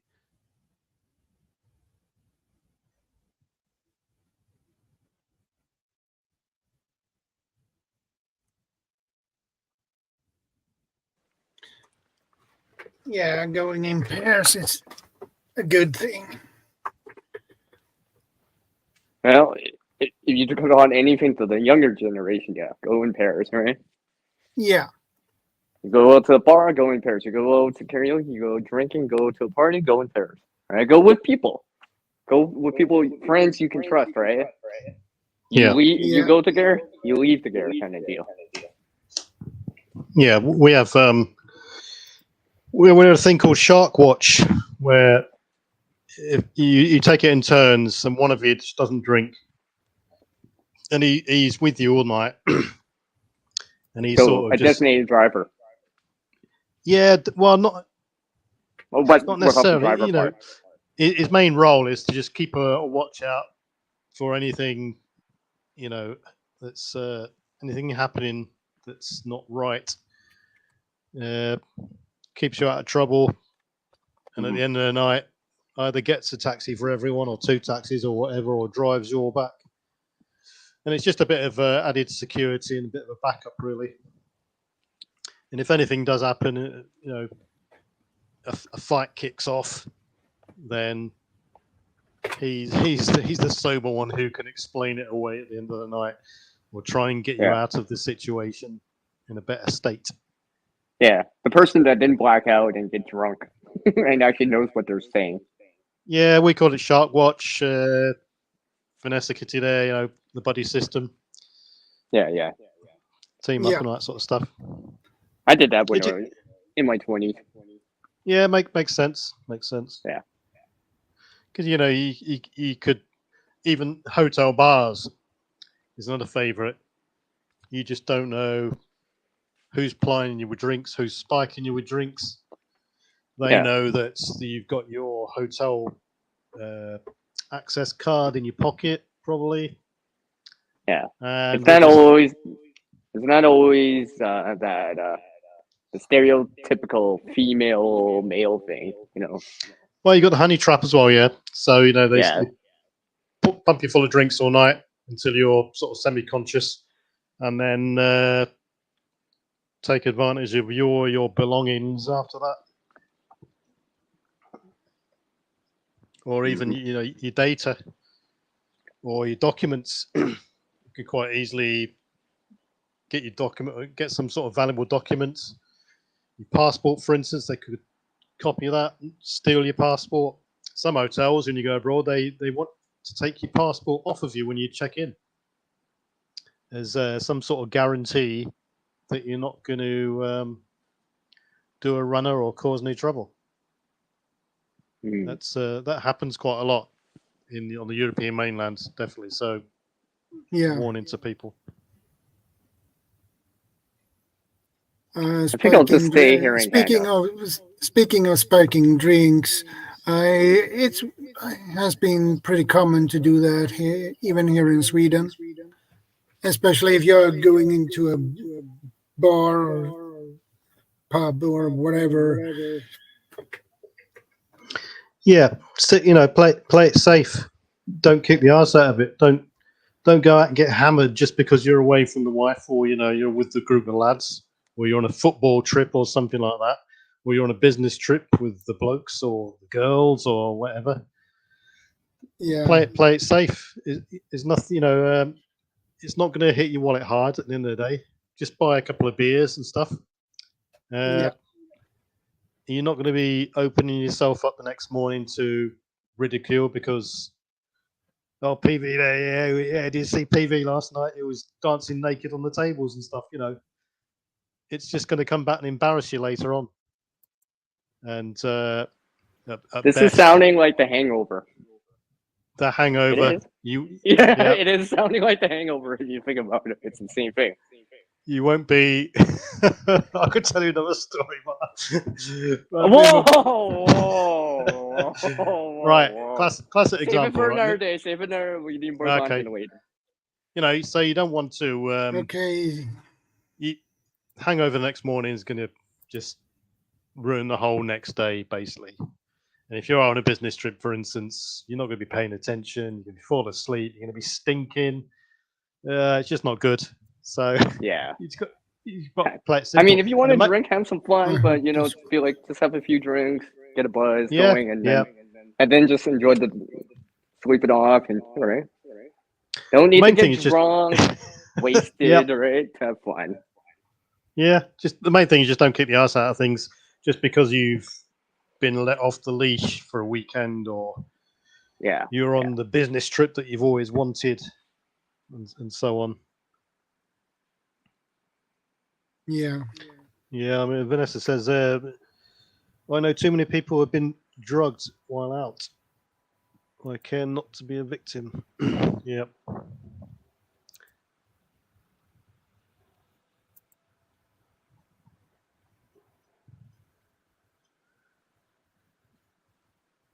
So, the pitfalls of hotels and motels. B&Bs. B&Bs, Airbnbs. Yeah. You've seen the films. They get that from somewhere. Yep. And I'm going to be taking a tent into a hotel and motel now. Thanks. Yeah.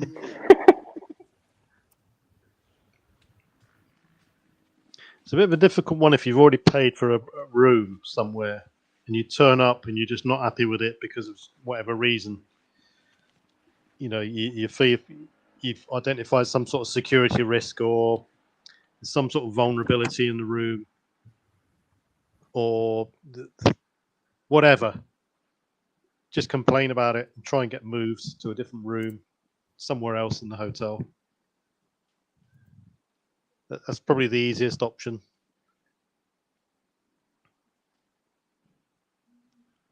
And if you do feel like something's going on, then you mitigate it, right? You don't say personal stuff, right? Yeah. Stuff like that, like you were saying. Yeah, exactly. Just it reminded me of a story then, but I'll save it. Oh, here we go again.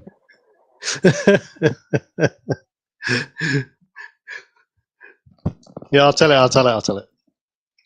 So we was in where was we? I think it was Kelowna in Canada. And Canada?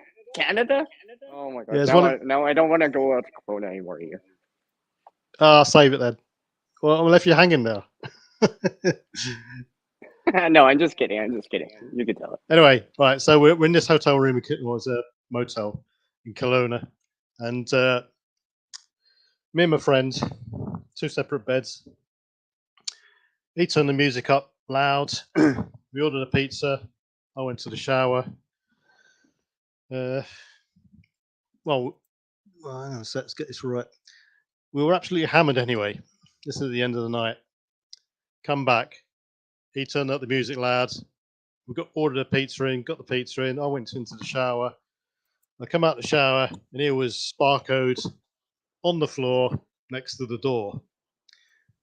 next thing we know, or next thing I know, there's a knock at the door. I look through the window, it's the police. So I open the door, turn the music down, open the door, and all the police could see, because I could only open the door about 6 or 7 inches, because my mate was sparkled on the floor. All the police could see was this body on the floor. Unconscious. It's not what it looks like, everyone. It's not what it looks like. Exactly. I goes, yeah, what's the problem? We reported a disturbance in this area. Sir, why is there someone on the ground? Why is he on the ground? Is there Spend a the problem? next 15 minutes explaining a body on the floor, unconscious. And Jennifer the loud Waller music. and family. Welcome. Jennifer. Good to see you. Anyway, I must add, my career wasn't a drink-fueled fest of touring around the world.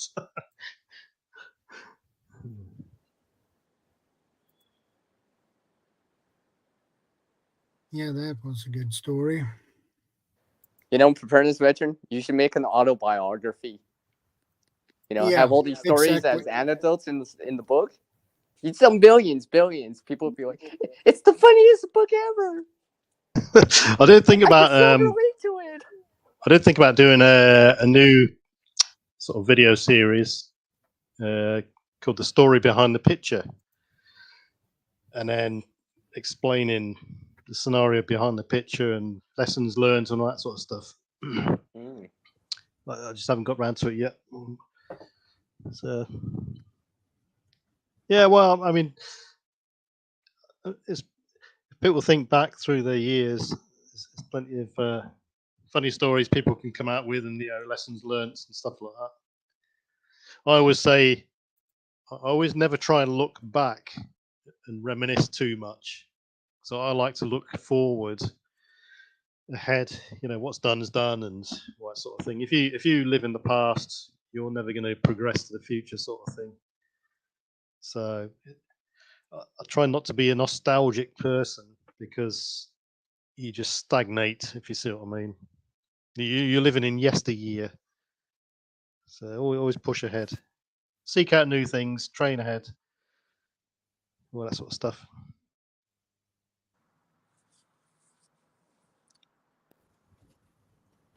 That could be the ending of your book. I'd have to replay this video back, so I'd have forgotten it by then. You come out with quotes and stuff, you say, oh, that's quite a good quote, that, but then 5 minutes later you forget. Well, that's why you use that piece of paper and pen that you have. You have to write it down. I figured PV you would every day carry one, have one in your back pocket right now or whatever. Actually, me DC, I've got a Fisher Space pen and a Write in the Rain pad in my EDC bag.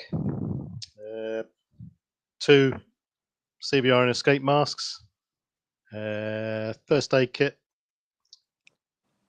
A couple of lighters, whistle, cordage, door stop.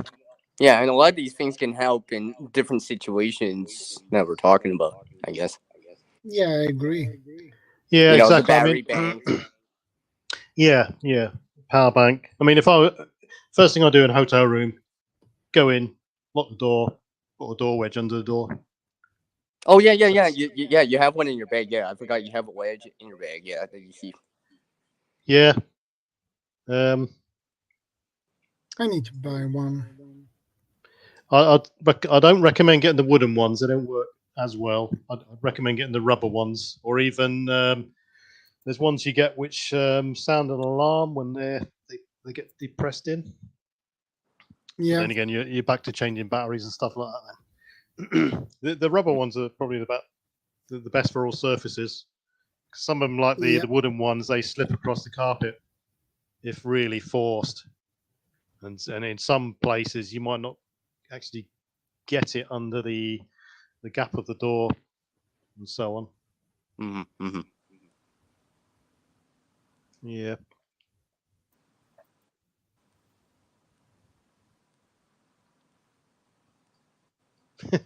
Vanessa kids.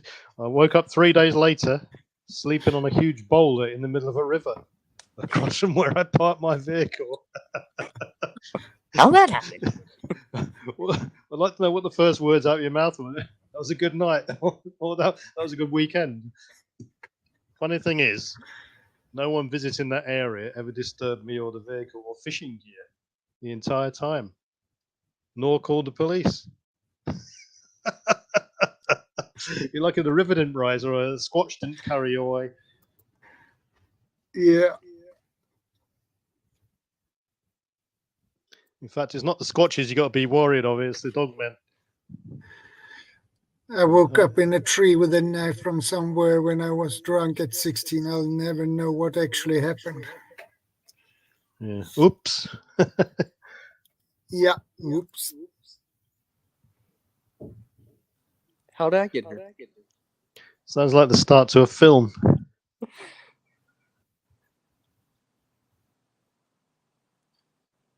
Okay, Jennifer. Appreciate that. Another one there. Something... God, go ahead. I was just about to read out this next section here. In Alaska, in the depth of winter, on the coldest days, clearest days, were the best time to put on all your weather gear and go lay down in the snow. Yeah. Yeah, You that talking about- sounds good. Yeah. Go on, CR, sorry. Well, this topic is supposed to be about security and equipment, right? Yeah. We're deviating. We've been talking about like motels and hotels for like the last like 2 hours. Yeah. maybe we should go towards like the next thing. No, I was just thinking about like cars and stuff like that. Because I Thank think you, that's Jennifer. that's a big thing too. Security in vehicles. Well, I mean, obviously at home too, but let's go with vehicles because people are carjackings happen, things happen. Yeah. So, Well, let me guess, you have a story. Well, no, that's to tell you my perspective. Oh, okay. People want to start thinking defensive driving. Yeah, driving as if your car's made of eggshells. You don't want to start getting into any scrapes. Avoid all confrontation. Keep your doors locked. Some doors auto lock themselves. Never get out your vehicle because your vehicle is your shield. Any situation comes up, drive through it if it's that bad. Always look for an escape route while driving. Keep your distance from the car in front. When the car in front stops, just think of two things: tires and tarmac. Make sure you can always see the tires of the car in front. And also, you can always see the tarmac of the car in front. So if you can always see the tires and tarmac, you will always have enough room to maneuver out the way and bypass that vehicle and avoid getting boxed in. So what I mean? That is not a good idea to get boxed in. Once you start getting boxed in, if someone else gets hit from behind, and Well, I told you the story about the guy in the karate suit. This bloke got cut up on a roundabout. Oh yeah. Fingers and fists were pointed at each other, and they both hoisted each other to pull over. They pulled over, and the guy in the car in front got out with a karate suit on. Quick, lock the doors, drive away. So you never know who you're getting into conflict with. If you open the gap in the window if you're going to talk to someone. Don't wind your window all the way down. A good idea in many countries to keep your headlights on, no matter if it's daytime or nighttime. In my bug-out vehicle, I installed some extra security levers in the passenger doors. You fold down one way and they lock.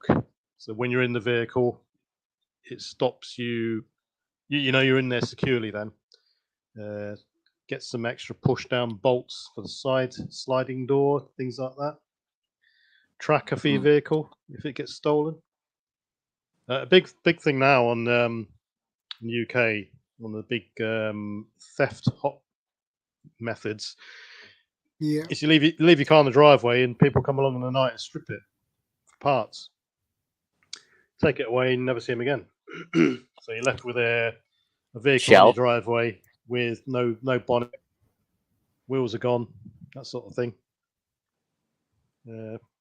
If anyone has got a vehicle on their driveway, a good method to do is to take out one of the relays that stops the vehicle starting, or you can buy devices which you need a combination of actions to start the vehicle. Like you have to pump the clutch pedal 3 times, turn the indicator on, then it will start. You can do preset sequences yourself. Install a dash cam.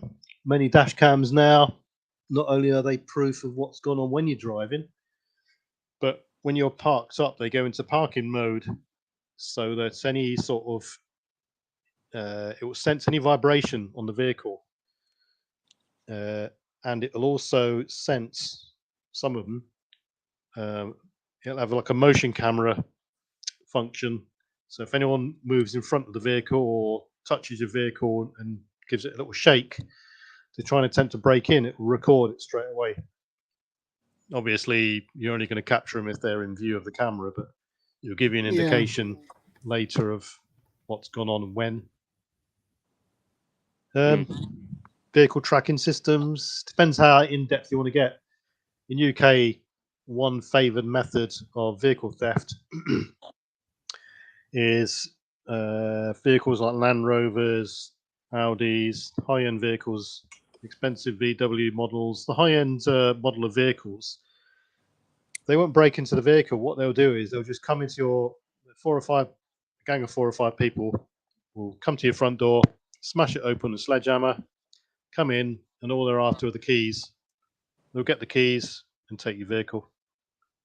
And that's all they're after. They'll take the vehicle.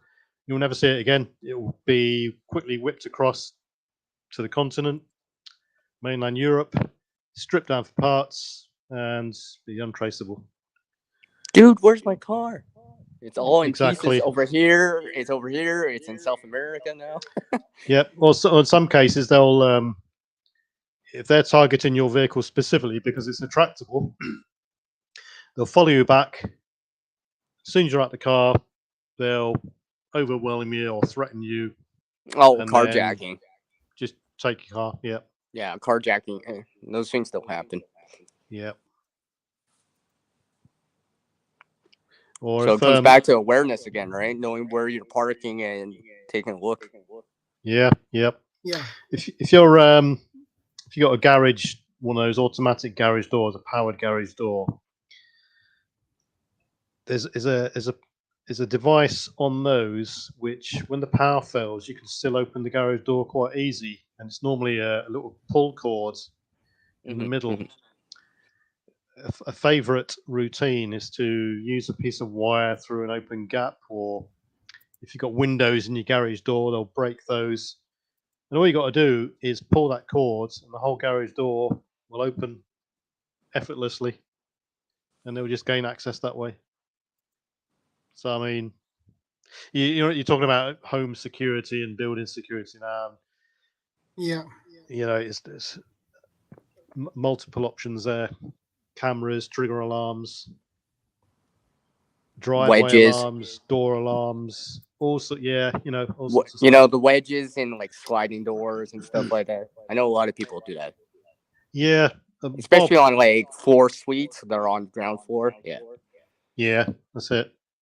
Bob did a video about a device he's got, and it's basically an arm that fits under the door, the handle, that's braced to the floor, door brace type thing. They're quite good. A really cheap method you could do to secure, if you've got a glass door, is to use this anti-shatter membranes you put on the inside of your windows, and it will buy you time, basically, stopping people getting in if they're using hammers and stuff like that. They're okay, but like I say, buy your time. You use it like any security sort of aspect and defense mechanism. Use a multitude of measures that will make it a lot harder and slower for people to get in. It will give you a more robust sort of defense mechanism.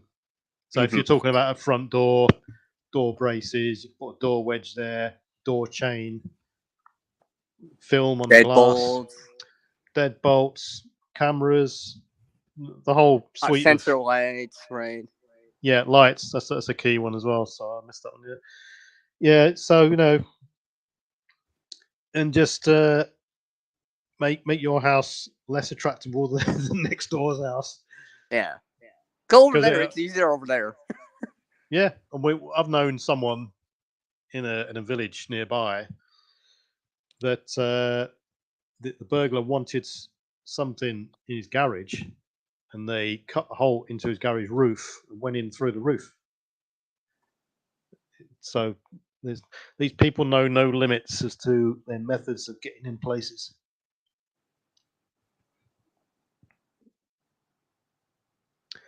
And Jennifer Waller and family. Jennifer Waller, you defend Waller that. family. Well, yeah. So Jennifer Waller and family says, please kindly support my channel. Thank you. And they've got a link there for anyone who wants to check that channel out.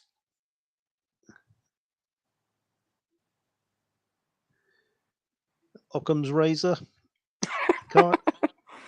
Is that how you say it? The carjack is not going to easily, if at all, going to happen. Full of smoke. Right, I'll tell you another one.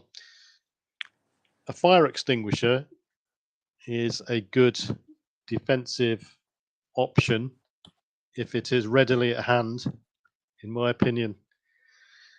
Not only can you blind, I've seen that before. Yeah, you blind the assailant or the burglar to stop him gaining access, and then to buy you whatever time. whatever you do with the empty canister to follow up is up to you. I'm not endorsing anything, but you get the message. A lot of nightclub bouncers used to have, and probably still do, a small fire extinguisher at the ready on the doors for that sort of very reason. And when they get questioned later by police, it's quite legit. I used it because it was at hand to defend myself, and that's the reason, and it's a legitimate reason. And as long as you can back it up, then fine. As long as you can justify when you any sort of retaliation, as long as you can justify your actions, then it's not going to be much of a problem. Yeah. And unless it comes to things like he was running away, then you shot him. The threats diminished. Then you're in the shit. Or why did you shoot him 15 times? Oh, because I ran out of rounds. That's not an excuse.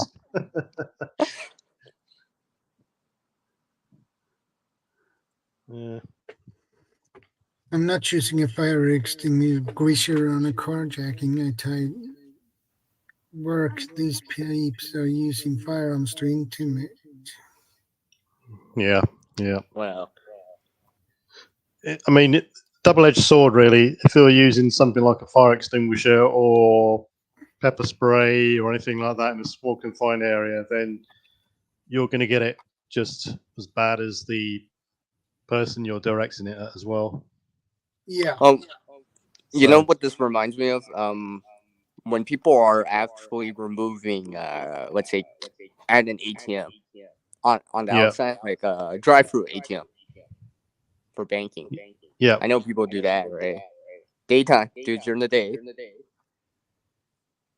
Don't do that at night. Oh, yeah, definitely. Yep. Because you're so vulnerable in that spot, and people know you're withdrawing cash or depositing, right? So they know there's cash. Yeah. So don't go to a dingy, isolated ATM for a start off. Don't go at night. What I do is we go in pairs, and then whilst the missus is getting the money out, I've got my back to the ATM, and I'm looking around. Yeah, and you're actually walking, patrolling, like, hey, I'm here, man. Don't even try anything, right? Looking around the corner, making sure you're not getting ambushed from the corner and stuff like that. Yeah, because it happens. Yeah. It happens. Oh yeah, definitely. And motorbike. Because if you think about people that go out to a bar or something like that, ATMs are very one of those things. Yeah, exactly. Stuff People like looking that. over your And shoulder. you're usually drinking, right? So your tension's yeah, not that high and all this stuff. So yeah. Yeah, exactly. Yeah, Sandy's Corner says they get a big dog. Dogs are good deterrents. Yeah, they are. You don't want to mess with a dog, especially a big dog. The key favourite tactic for many countries is people on small motorbikes. You get one person driving the motorbike, one person on the back, and they can just speed up, pull up quickly to a certain location, get off the bike, point a gun at you or point a knife at you. Instantly, within seconds, they've appeared. That's the mugging. Or, give them the stuff, away they go. One country, can't remember the name of it, recently was considering, because this tactic is so prevalent, they're considering banning motorbikes in certain areas. I think it was somewhere. Well, preparedness South veteran. America. If it's not motorbikes, then it'll be like electric vehicles. Then whatever, right? It won't matter then. Yeah, they'll just change the tactics. It's Yeah, they'll just change the mode of transportation. Oh yeah, let's just use this e-scooter. It's just as fast. Yeah, well, in fact, they're probably worse because you can't hear them. Oh yeah, that too. Yeah.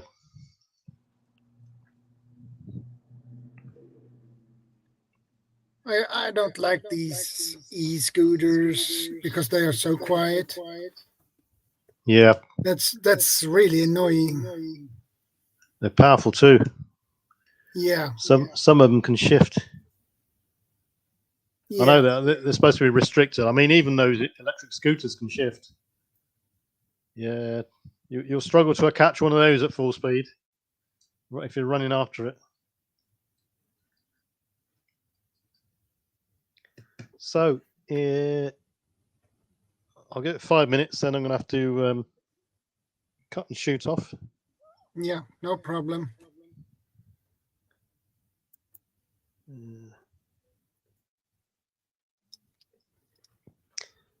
After my cat and doggy pass, I may buy a St. Bernard. I grew up with St. Bernards. Oh, they're big dogs, they are. Oh yeah. They definitely keep you warm in bed anyway. Definitely. We don't do pets anymore. It's too traumatizing when they pass away. Although many people will say just get another one straight away, but they're expensive as well, especially when you start getting into the vet bill routine. Because we don't agree with pets getting vaccinated up to the eyeballs, but in some cases you have to, because unless you vaccinate your pets in line with the insurance company policies, they won't insure you. The insurance goes valid. And yeah.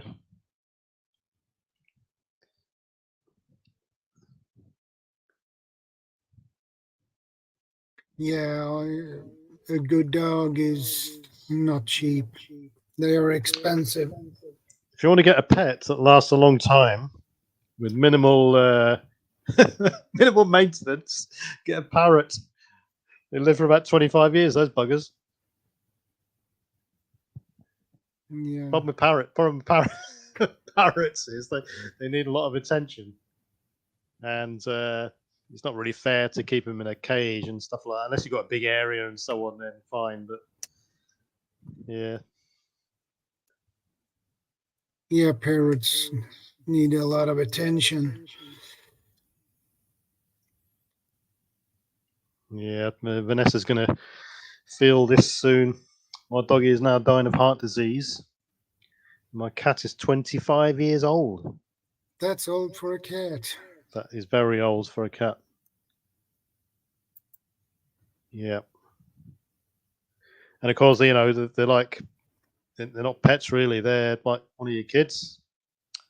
You know, The worst thing about it is they can't talk back to you. They can't tell you what's wrong. Yeah, it's quite sad, really. What's even more sadder is the way people treat the pets. Some people just discard them, leave them, abuse them.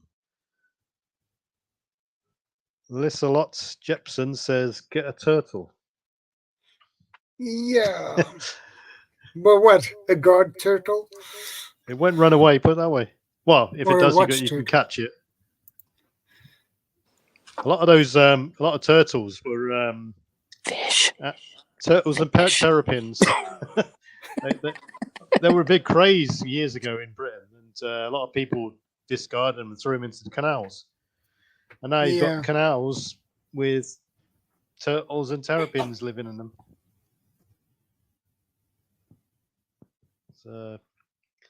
So anyway, we've gone from hotels to terrapins now. Trained Wolverine. Yeah, fearless them things.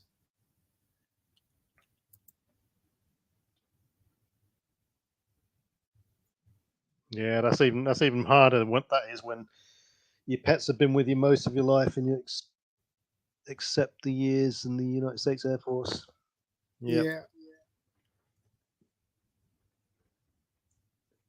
Well, so long as the comforting factor is with pets, you know that you've given them a long life, they've had a good life, and they've lived their lifespan.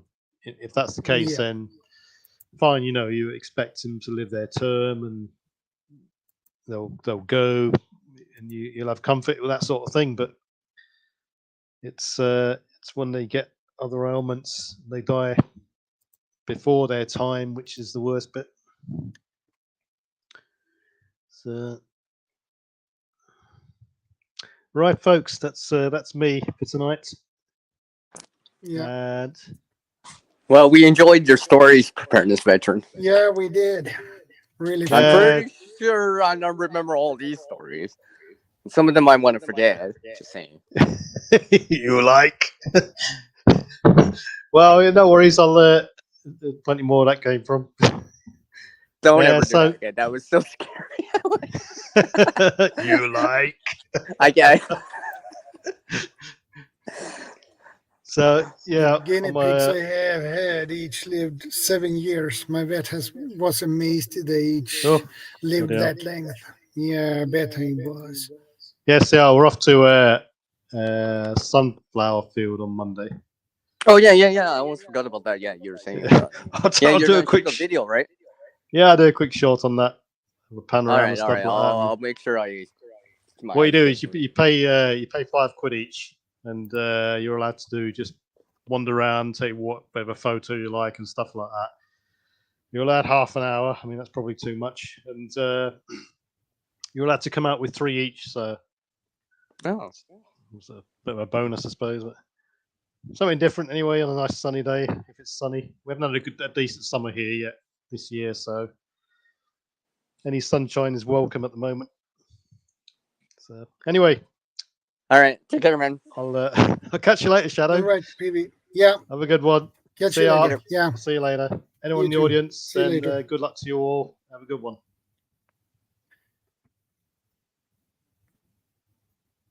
Yep, that was PB and his stories.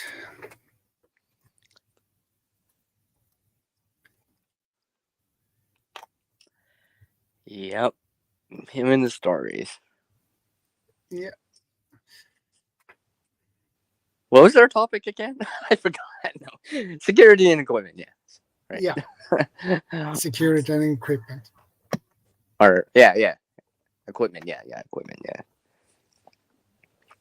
You know, I was just thinking a lot of it can be transferred over to situations or places. Easily transition from place to place. Yeah. And stuff like that. I mean, because we all of us go from place to place, right?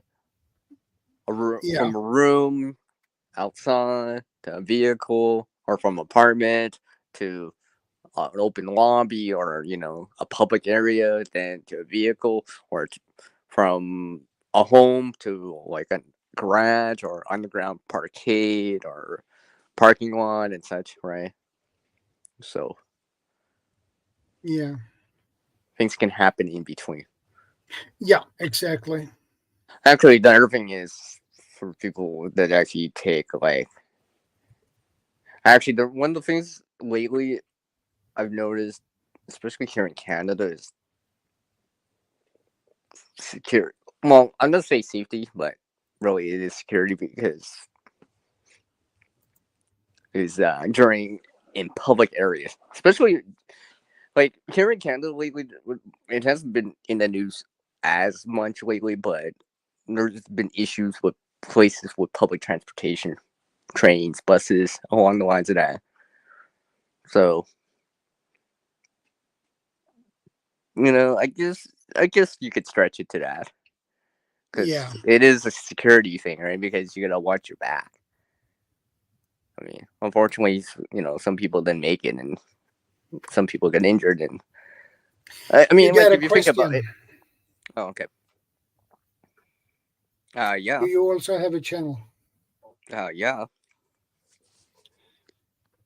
And I'll also will say hi too.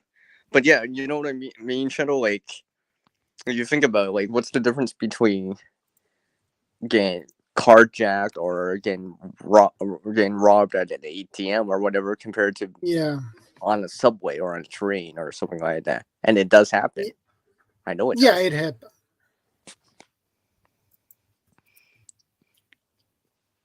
The only difference is like where you are. You don't. Yeah. You're not in a vehicle where you can just get in your vehicle, right? You're in a public area and such. So, and I know that stuff happens. Well, I think did I ever tell you the see? Okay, preparedness veteran story. So do I actually at times. Not as funny at times as is, but no. But one of my buddies got uh carjacked, got jumped before, robbed, and such. So it does happen. Hold on one sec.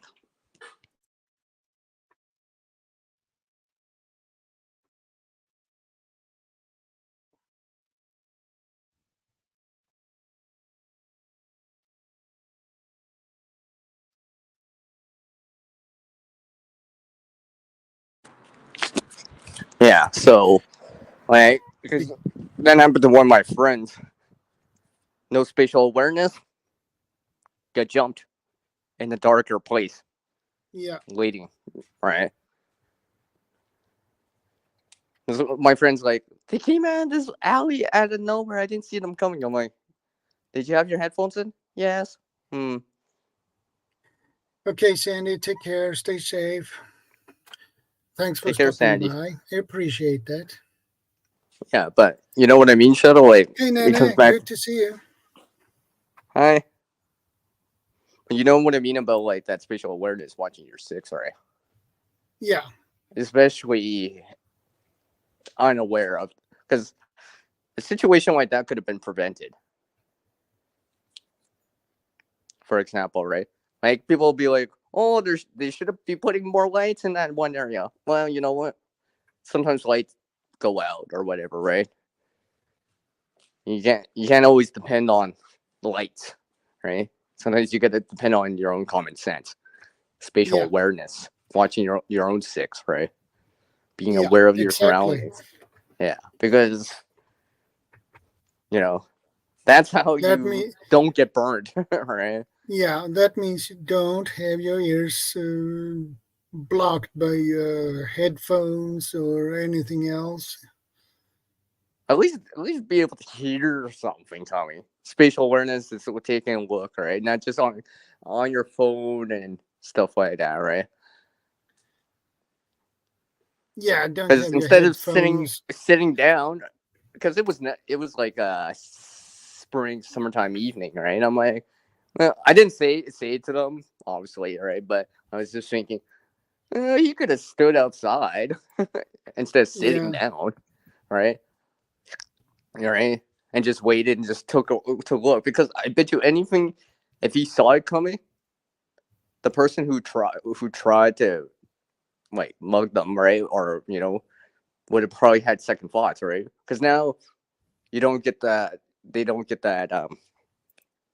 They can't get the jump on someone, right? No, that opportunity of opportunity. The what's that word? Surprise attack doesn't happen, right? Because now it can be seen coming, right? Which means that in this case, my friend can do something about it, right? Yeah. So, because once you sneak behind someone, then you're in control. Whoever's doing that is in control because now they've planned this all out already, right? It's just like, I'm gonna do this or that, and the person on their end has to react. As as far as for most people know, reacting is slower than being proactive or planning it, because you're always behind.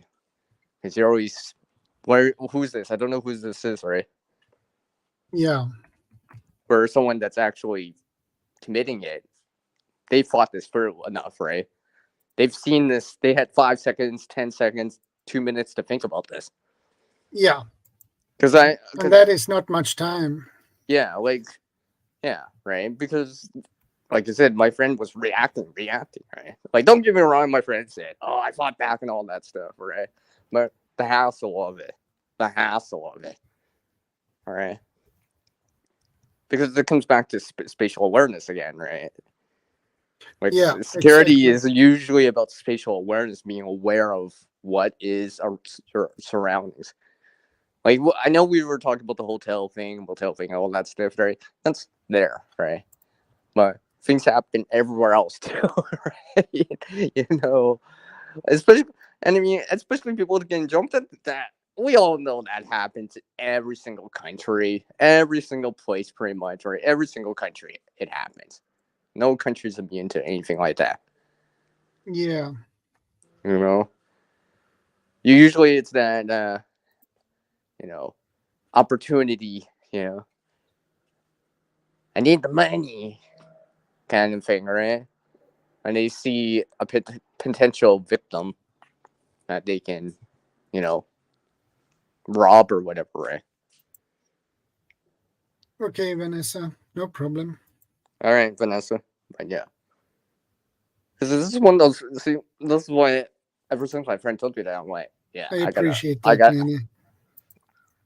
But it's one of those things because I know we have a lot of females in the crowd right now. Yeah.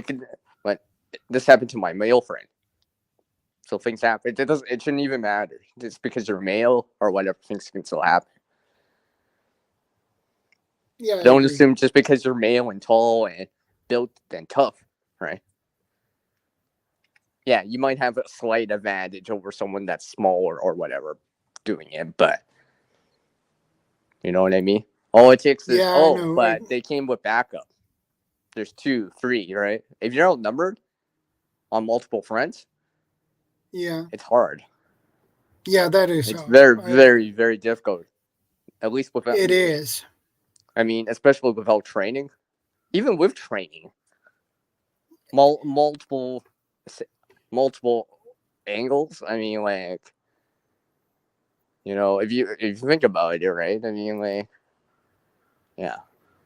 Yeah.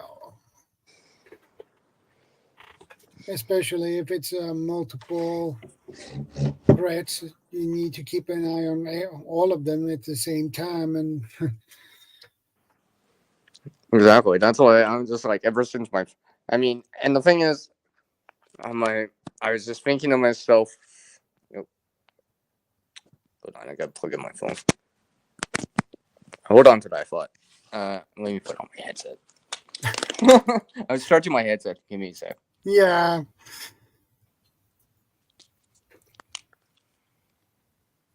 I'm a good negotiator. It has come in handy over the years. Well, that's awesome. Oh yeah, my that's headset's a good working. skill to have. Oh yeah, my headset's working. It was working so loud, I had the volume all the way up. I'm like, that's really loud. Okay. No, you can hear me, right? Yeah, I can hear you loud and clear. All right. Yeah, I No mean, problem. this is one I always bring up.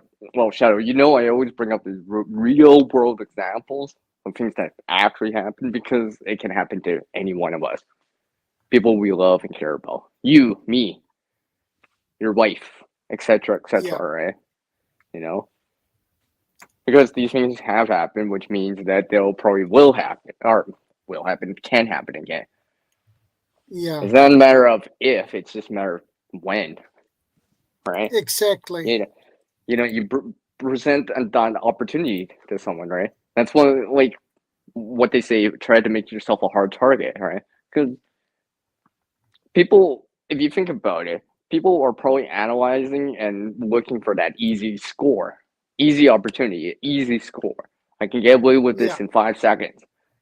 Versus, they don't want to be spending like 5 minutes at it, right? right. Because then there's things that they're not expecting, right? Because the longer it takes someone to do something, right, the more likely they can get caught, right? Because Yeah, they're at that situation or scene for a longer period of time. Like, for example, right? Like if my friend managed to make it go an extra 5-10 minutes, that within that time, well, look, police just rolled around the corner randomly, right? yeah, Bought yourself enough time for that. I mean, obviously, that would be like, fluke. You know, those yeah, videos that you see that police show up around the corner right away. No, that's just a coincidence or a fluke, right? yeah, It's not always gonna be like that. Most of the time, it's gonna be over and done within a minute. It seems like it went for 5 minutes, 10 minutes. You're like, no, it was just a minute. It's because your adrenaline's going so fast and everything's just kind of that slow mo thing, as they say. yeah. Iron Firehorse says I have had a few situations where I think the initial contact was to rob me, but I talked my way out of it. Having cigarettes is a good thing to have on hand. Yeah, if you're a smoker, yeah, but if Yeah, but the thing is, it's not always the case though. Iron Fire Horse. Sometimes it is about literally cash.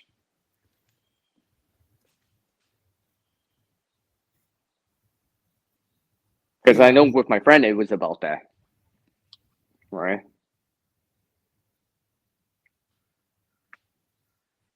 Like, so, I mean, I've always spoken to my friend about that. That happened back to my friend back in 2020. It was either late 2021 or early 2022. So, between that December or January. I know it was was it during the, no, wait a second. Well, anyways, it was a while ago. I'm trying to remember if it was during no, it was during the summertime, I think. Summer or fall. I don't know why I'm thinking it's winter.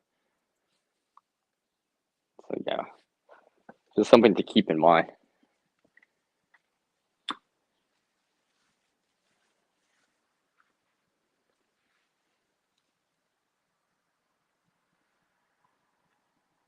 my mother had a situation. It was a guy who asked her if he could see her telephone, see her cell phone. Sure. And my mother gave it to him so he could look at it. But and he looked at it and said, "This is too old. You can have it back." Oh yeah, that score right there, right? The latest phone, right? You got that new Android, you got that new iPhone, the latest generation. There's resale value, right? Yeah.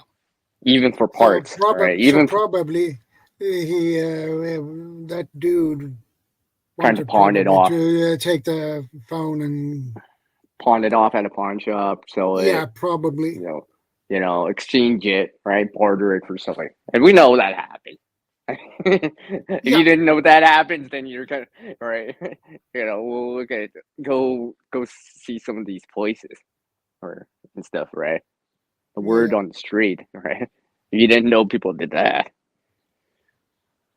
and that stuff happened. That's why things like oh yeah, I mean like people getting carjacked and all that stuff. It's the resell. They're trying to resell and make a quick buck off of it, right?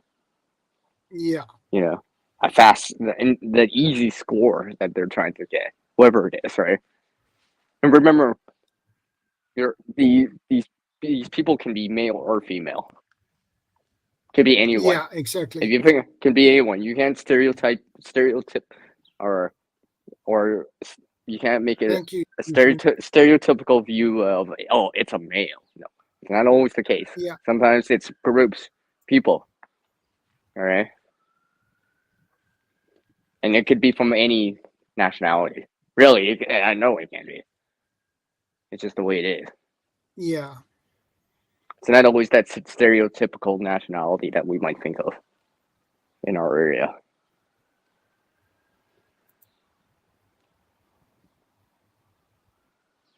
So Yeah. something to keep in mind. Iron Firehorse says, I don't dress richly either, lol. But a lot of rich folk dress down now. Just look for high-end shoes. Okay. Yeah. See, this is what I'm a big proponent of. Personally, of having like certain things with you. I think I know Uncle Elda, both always has been talking about everyday carry. I know obviously our channels talk about it, right? But Yeah. I'm becoming more enjoying certain everyday carry items.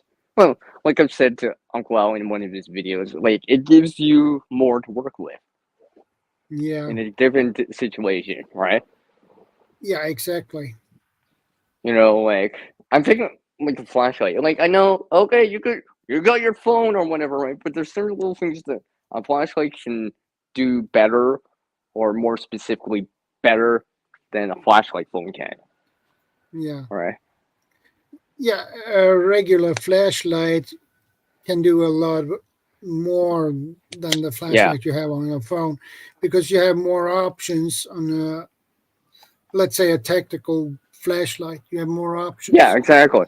Yeah, especially if you're if it has, I think they call it a crown or a tactical bezel, Yeah, right? crown. Yeah, or a bezel, right? Yeah, because then you can hold it in your hand, right? You can, right? It's much harder to hold your phone in your hand with one hand because you can't palm that, right?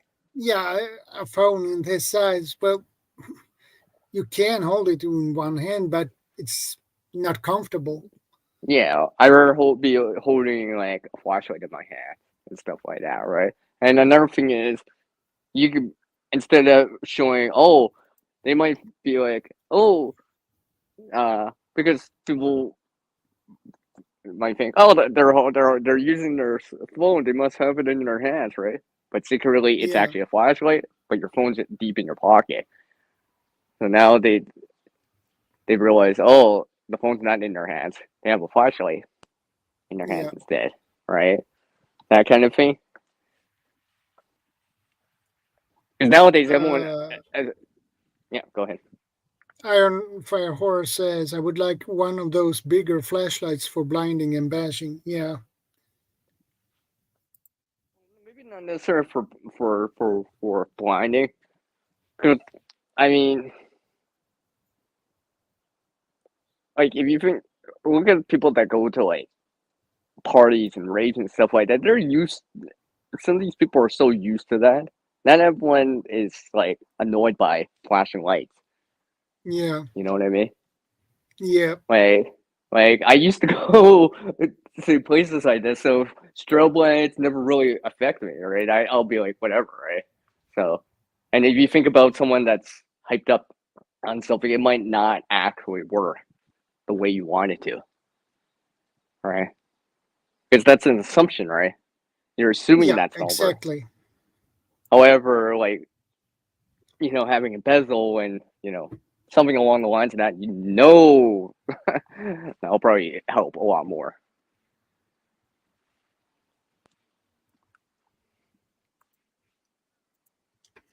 That's why I'm not always a big fan of like that strobe thing, because sometimes people have been known to walk for that. Right? Some people would don't. It doesn't affect them as much. So, and it could be right, and they're still rushing at you, right? So,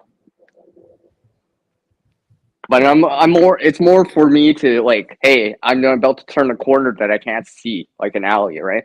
Boom, right? Flashlight, right? That has more distance than your cell phone light, kind of, right? That way, someone's gonna see this light and be like, oh, I don't know if I should try this, right? They got a flashlight. They can spot me before I come, right? I can't. You know what I mean?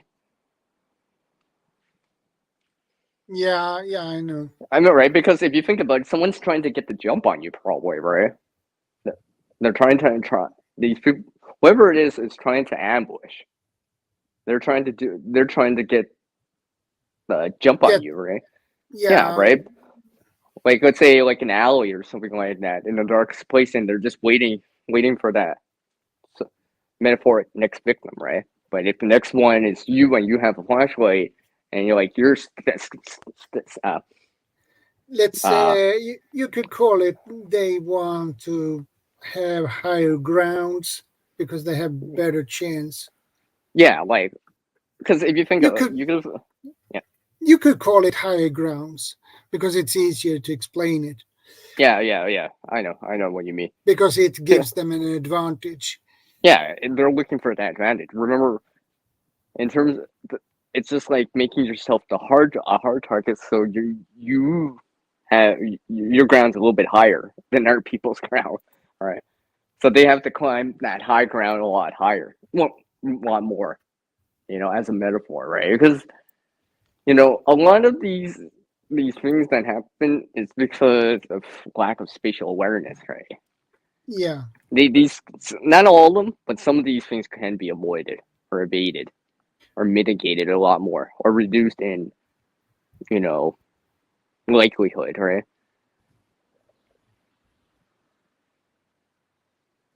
You know what I mean? Like, spatial awareness, looking around corners, like if you gotta go down an alley because you got it or whatever, or a dark place or whatever, take a look. If you're walking alone, let's say you're walking on a sidewalk or something like that. I don't get me wrong. I can listen to music or whatever too, but I also do a 360 while I'm walking. You know what I mean? Yeah. If I feel more, then I'll take my headphones out. I'll take a flashlight out and just scan the area, right? Flashlights are not illegal, people. People, you know what I mean? It's not like, you know what I mean? Flashlights, like, obviously that's going to give your location away, but it also means that people can't hide in the shadows or in the darkness.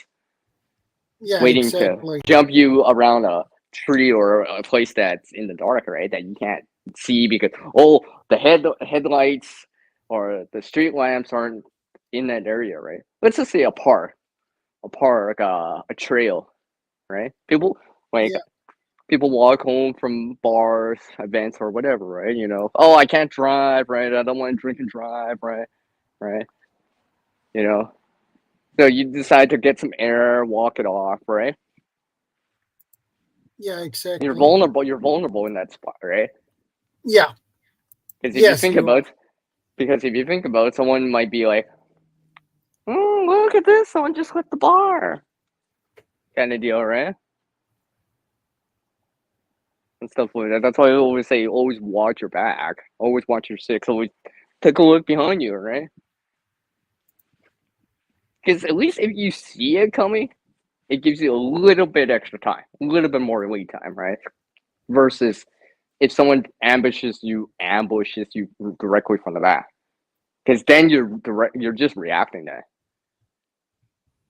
Or whatever skill or previous knowledge you have in terms of combat. And stuff like that. Because at least if you can see it coming with your own eyes beforehand, at least you can start preparing mentally already. It's like, okay, gonna pull this out, whatever it is, right? You know, whatever you're using at that time, right? Yeah. You know, hopefully you won't need to resort to confrontation, right? Because sometimes the worst thing is to confront. Sometimes it's better to avoid confrontation, mitigate it, avoid it when possible. Would avoid at all cost, All right. if that is possible. It could just be as simple as like, they punched my pocket and broke my phone, right? Something you don't want actually happening. Let's say you're a YouTuber or something recording, right? That could be your Yeah. kind of your lifeline, right? So avoiding that would be kind of nice, right? Yeah. Sometimes you can't avoid everything, but if you can avoid it, it might be more beneficial. Yeah, exactly.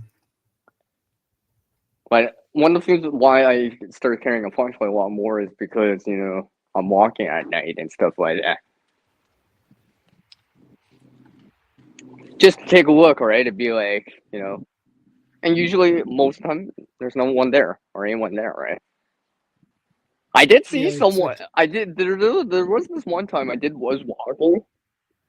Someone was, I don't know. They were bent over, like kneeling down on the ground, right? I wasn't sure how this was gonna turn out, right? And I just quickly brought a flashlight, just kind of, right? I kept it cool. I'm like, hey, what's up? They didn't say anything. Nothing happened, but at least I know I could see it. All right, just in case. I'm like, nah, this can't be one of those times, right? I was thinking to myself, nah, this can't be one of those times, but just in case. And Just in treat this case. like just in case. This could be one of those like maybe it was a good idea. I decided to be a little bit more precautious here. Not paranoid, cautious, right? Cautious. There's a difference. It's a difference between paranoia and cautious. Yeah, being It's a precautious, huge. right? Actually, it's a huge difference. Mm-hmm. Sorry, I'm just in the comments here. I don't know if anyone said anything. Oh, I see Razor fan. I didn't realize you didn't took off. Yeah.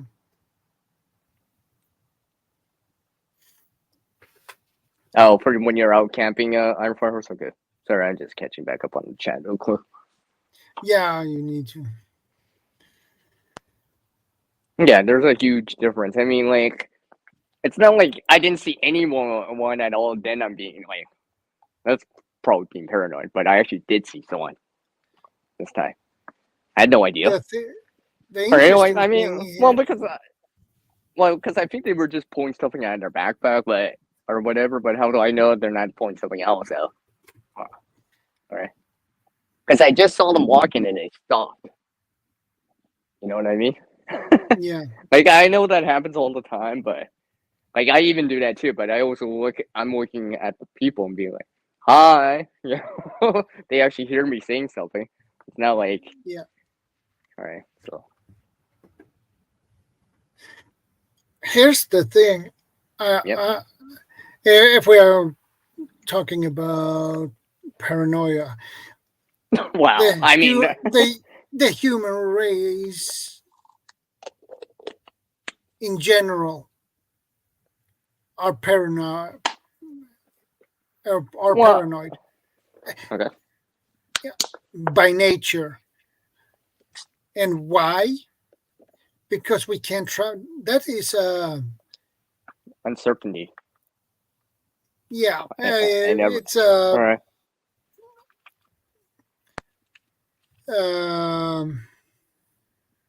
we can trust everybody. It's a defense mechanism. So Well, that is a healthy paranoia and yeah, the bad one. So it's for the same reason why we have the flight, fight, or freeze response. yeah, exactly. It's almost automatic. Okay. Some people do this, some people do that, other people do this, some people do both, and some people have to, You know, and it might even change depending on the situation. Yeah. So.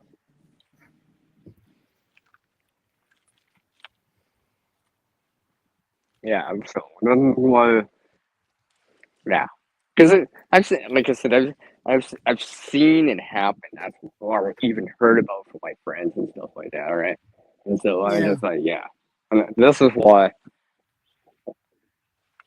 something like a flashlight.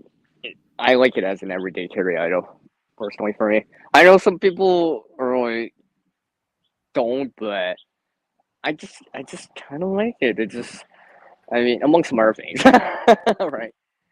You know. And stuff like that. Because at least, like I said, a flashlight, at least people, it makes it harder for someone to hide in the shadows then when you have a Exactly. light source. All right. Like, don't get me Yeah. wrong, if you gotta use your smartphone with the light source or whatever, yeah. But I like to have a dedicated flashlight because usually you get a little bit more range from a dedicated flashlight compared to your smartphone. Your smartphone flashlight is usually meant more Have a as a flip. wider Yeah, yeah. spread of the light, so you. But In comparison to even a a triple regular A, flashlight. yeah, or a torch, as some people say, right? That's why I like it Yeah. more. So I don't have to be as close to see and such, right? Yeah. And a dedicated flashlight, you have higher lumens Yeah, than you and have so on your cell phone. Well, sure, you have pretty decent lumen on the flashlight on your phone, yeah, but but the best you don't it's have that. wider. Yeah, it's wider, Yeah, and it's wider. I, yeah, when I want to see something in the distance, I want to be able to see that. I'm talking So about because of the nature of what we're talking about. I'm talking about, let's say, within 50 feet, less than 50 feet. yeah, I'm not talking about anything across, ultra long distance, right? You know, or and I'm not saying you just want someone that has good range, right? Within that 50 feet, because someone can cover. What did I say? Did Bomb say it before? Well, other people have said it. People can cover like 20 feet sprinting fast or running really fast, right? You know what I mean? yeah, So within that range, right? Because the thing about, like, don't get me wrong, I'll use the cell phone light too when I'm at home or whatever, but I'm not using it when I want to actually see distance. Because another thing is, you can actually turn your phone on. If you have a lock on your phone, you gotta do this. Like, I know you can do it, like on phones, you can swipe the center, get into a menu, and click on the flashlight right away. I get that. But yeah, on a flashlight, on a phone, anyways. But a flashlight, usually it's just one tap. And let's just say you got the turbo mode, as they say, right? The brightest, right? yeah. Turbo mode. Yeah, right, or something like that, right? Right? Like, I know, because obviously, like I said, the light's gonna give you your positional light. Don't get me wrong. Obviously, that's a thing, but the idea is someone can't just, you just turn around, don't spot someone because they're in the shadows or whatever, hiding, right? And they see you turning around. Now your back's towards them, and now they decide to make their move. Because at least if you spot them before they make their move, that means they're probably gonna, you'll notice them and be like, you'll be already aware of it, right? Yeah, Might give you that extra half a second to react better to it. In my opinion, anyways. yeah, In my opinion, anyways, right? You know, you're probably more likely to have something like that happen. And then you think about stuff like that. If it's not a monkey, it's something else, right? Something along the lines of that, right? And these things do yeah, happen in public places. There's been countless stories about that. Countless stories, right? yeah, Countless stories. Like, I also, I'm not saying, this is not help you against someone that has a firearm or something like that. But the idea is, to be more aware of it in the first place. You know? You know what I mean? So. Yeah.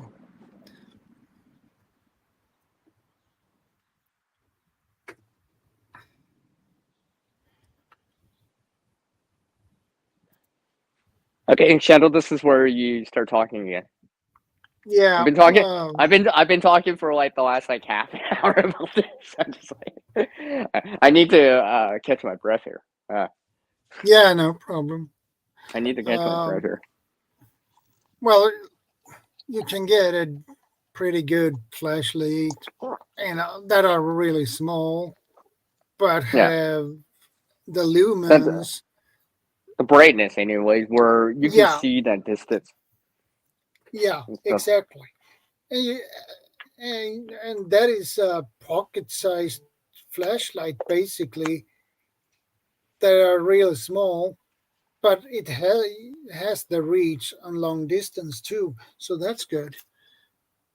The technology when it comes to flashlights has really evolved, and it has evolved pretty quick too. Yeah. I mean, it's just I mean, let's just say there's people that live in apartments too, right? If you think about it, all right. So I don't know. I know it's possible because I've seen it once. Ugh, that's a horrible experience too. But you know, because if you think about it, right? I mean, sometimes being able to see something coming in gives you enough time. At least gives you a better chance, anyways. You know, if you can see it coming, you may be able to do more about it. Versus exactly. being blind and in the dark on it, because it's much more difficult then. Yeah, exactly.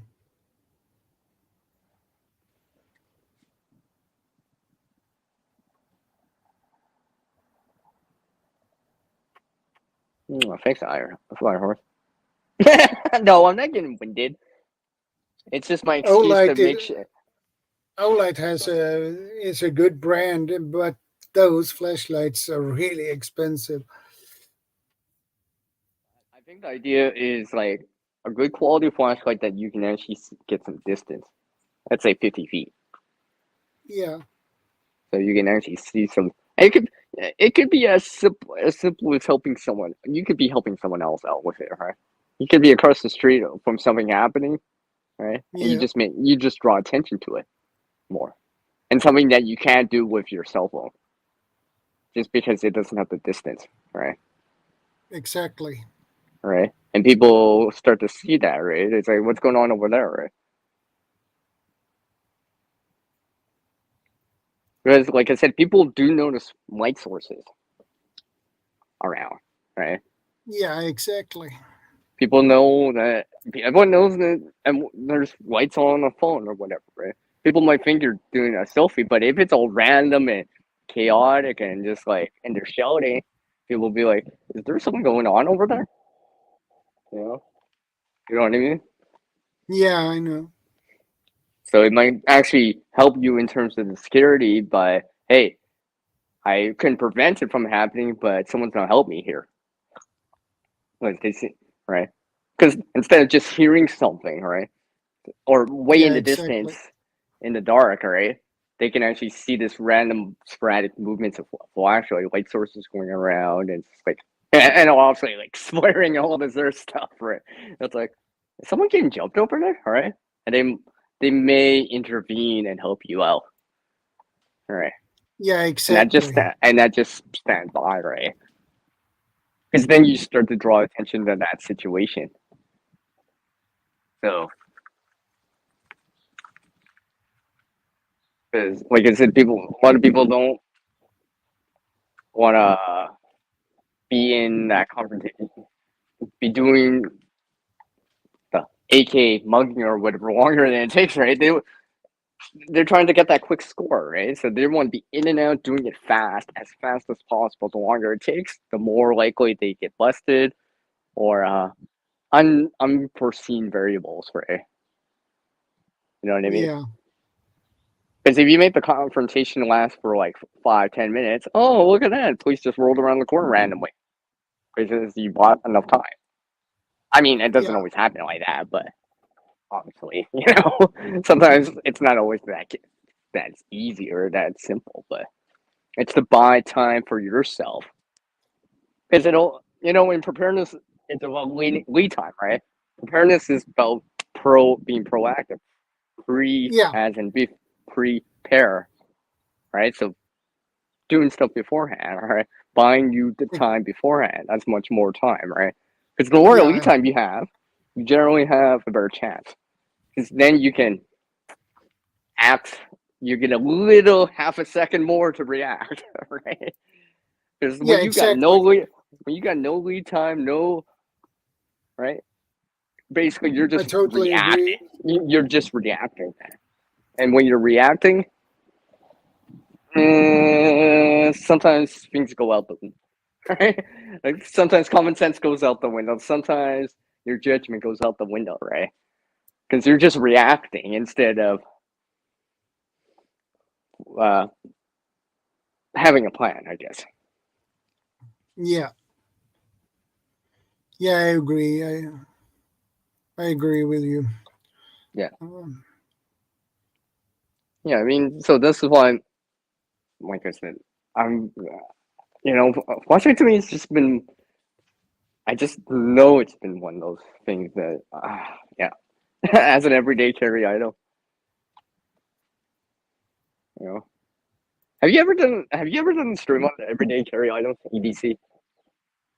I don't think so. That's something to consider. Not next week, by the way. I'm just saying, don't do it next week. Don't do it next Well, week. You can do it the week after. You can it's do well. it for September. Actually, do it for September. September is National Preparedness Month, right? So Yeah. Yeah. It yeah, should right. be. Yeah, and remember, things on you are your first line of defense, right? It's what you have on you, right? You're not always gonna have that backpack, that go bag, that get home bag with you all the time. But you might have things in your pockets, your everyday carry items, whatever it is, keys, flashlight, lighter, multi-tool, Yeah. I don't know, tourniquet, 550 paracord, paracord bracelet, right? Those are right. You know, some self-defense thing on you. You know, if you do a Oakham CCW, says. Yeah. Oakham says, I think I've seen a brightest commercial flashlight. It lights up a whole backyard forest. Yeah. I mean, you don't need something like that. But I mean, like what I'm saying is something that you can actually have with you. It's light enough that you want to carry it with you, but not so inconvenient that it's too big to not bring with you. Yeah. Right. Because sometimes if it's convenient enough to, and with your keys in your pocket or whatever, right? Whatever you're wearing, purse or whatever, readily accessible, right? You know, then Yeah. you're more likely to bring it along with you, which means that you're more likely to be able to use it if you need it. Because remember, gear is one of those things, unlike skills and knowledge, that are with you all the time, right? Gear isn't always with you all the time. But if it's with you, you have access to it. Yeah. It's just like a backpack. It doesn't matter how good your backpack is. If it's not with you, it's worthless then, right? Because you don't have access to it at that time. Yeah. So that's why, like I said, I think, in terms of security, everyday carry, like even when Preparedness Veteran was there, right? He was talking about, yeah, fit paracord, yeah, that wedge, right? Now that's probably more like a get home bag, but kind of deal, but very similar. You know what I mean? because those are the layers of preparedness, I guess. Sorry.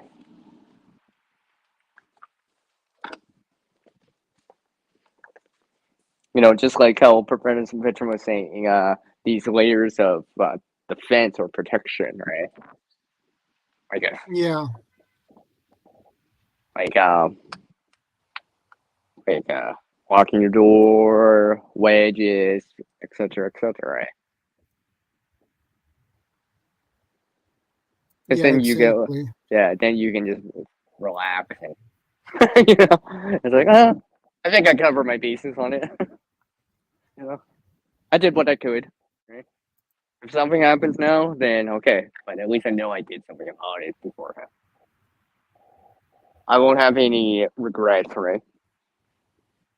Or in hindsight, because nothing's worse than saying, "Oh, in hindsight, I should have locked the door." In hindsight, maybe I should have used that wedge. Maybe I should have carried that flashlight at night when I went to the bar. You know what I mean? Yeah, I know. Maybe not prevent it, but at least give you more to work with in a situation. Because sometimes,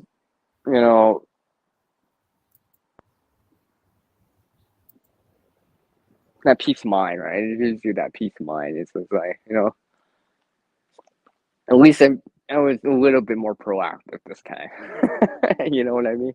Yeah, well, it doesn't hurt to be more proactive. Yeah.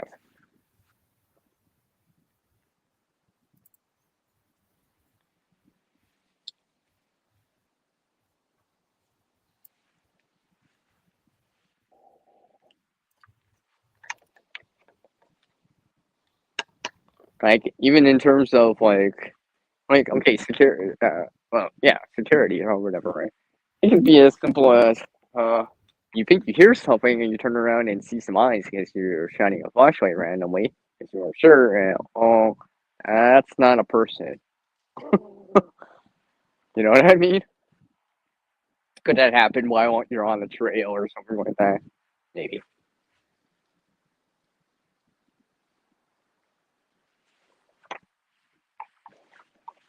Okay, Shadow, this is your cue to talk for a little bit. Let me catch my breath here. Yeah, no problem. I'm still listening. Don't get me wrong. Of course, you're listening.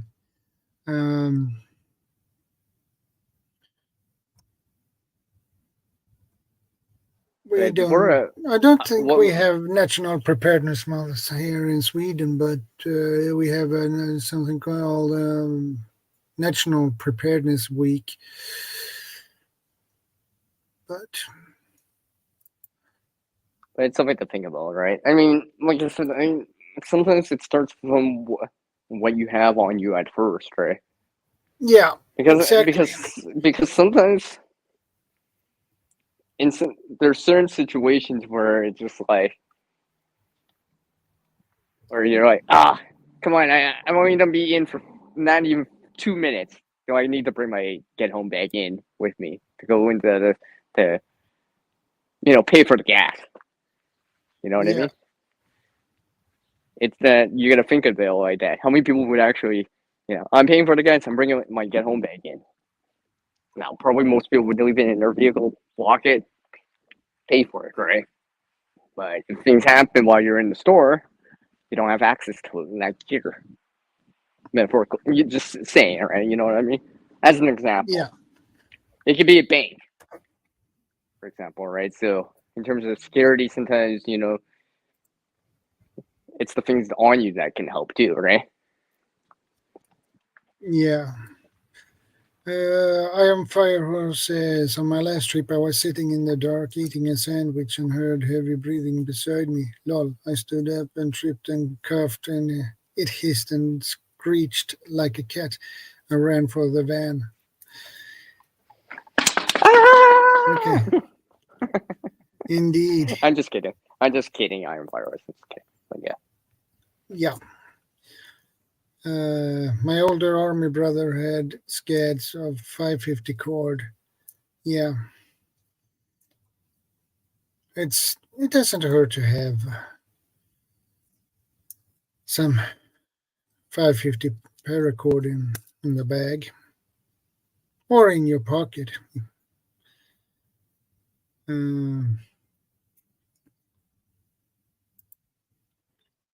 think it was a raccoon in hindsight. Lol. Yeah, probably. For an ADC kit, first aid, a small one. Nothing fancy, just a small one. I mean, don't get me wrong, my everyday care is not that fancy either, right? But it's things that have helped me out. Now, there is certain little things that are more emergency purposes, but Indeed. some of the items I use quite frequently, and they serve their purpose. Like, it makes it worth carrying the rest of the year, the rest of the 364 days, or that one day. To the point now I feel naked without it. Did I just say that? Oh yeah, I did. Yeah, you did. Yeah. But a large one. But could have been a smaller wildcat. I heard it jumping down off the rocks a couple of minutes earlier. Okay. Yeah. Oh, thanks for you gotta highlight that, hey? Which one? Highlight it. No. I was being sarcastic. Yeah, okay. I was saying to Iron Fire Horse, you had to highlight that, hey? Don't specifically highlight that. Yeah, you said As you wish. Yeah, you said it, CR.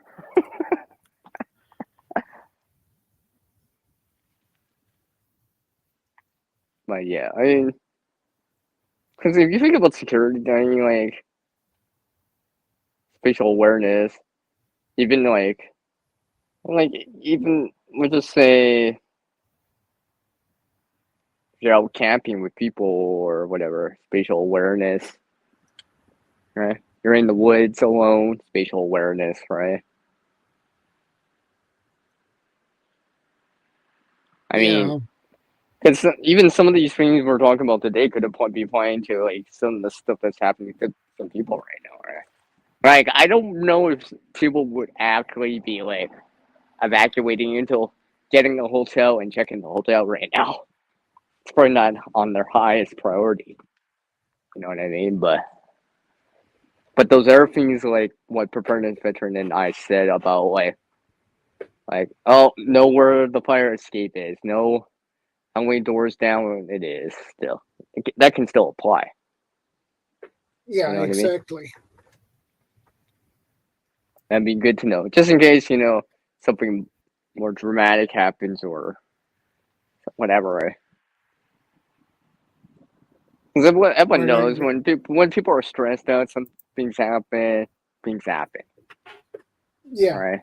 And if you're in a hotel or whatever, things could happen. Hey.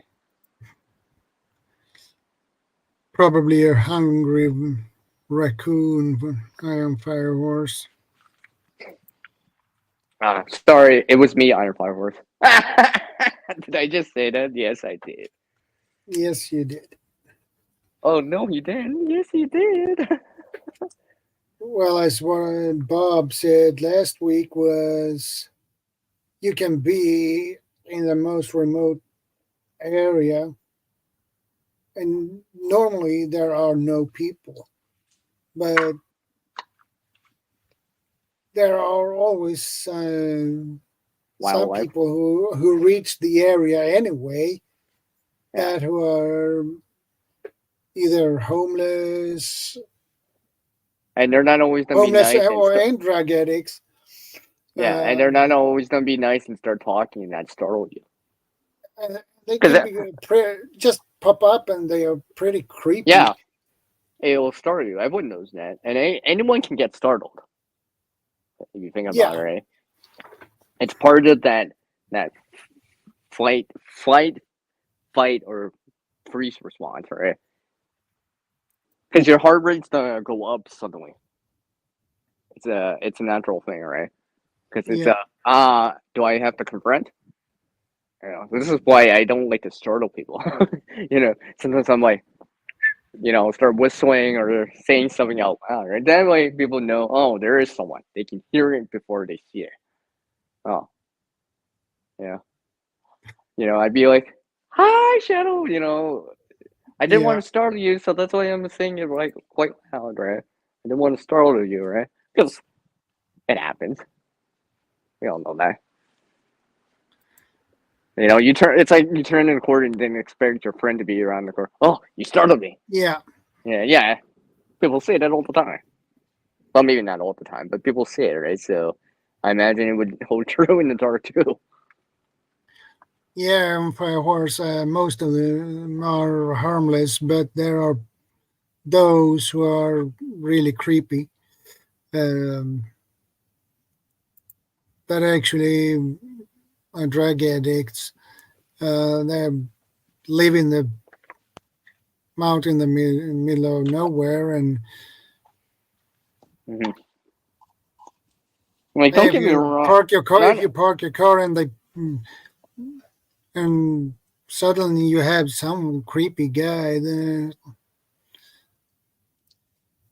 who watch your car and look through the well, windows, and that must be pretty scary.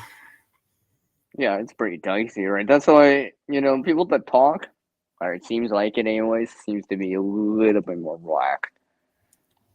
Not all the time, but But most of the people are, well, those who are homeless are pretty decent folks. So yeah, they're not there to always, yeah, that stereotypical view, right? Yeah, it's not always like that. Some of them are just trying to get by. They don't want confrontation. You know what I mean? yeah, Because they got exactly. enough to worry about, right? They got enough to worry about. You know what I mean? Yeah, exactly.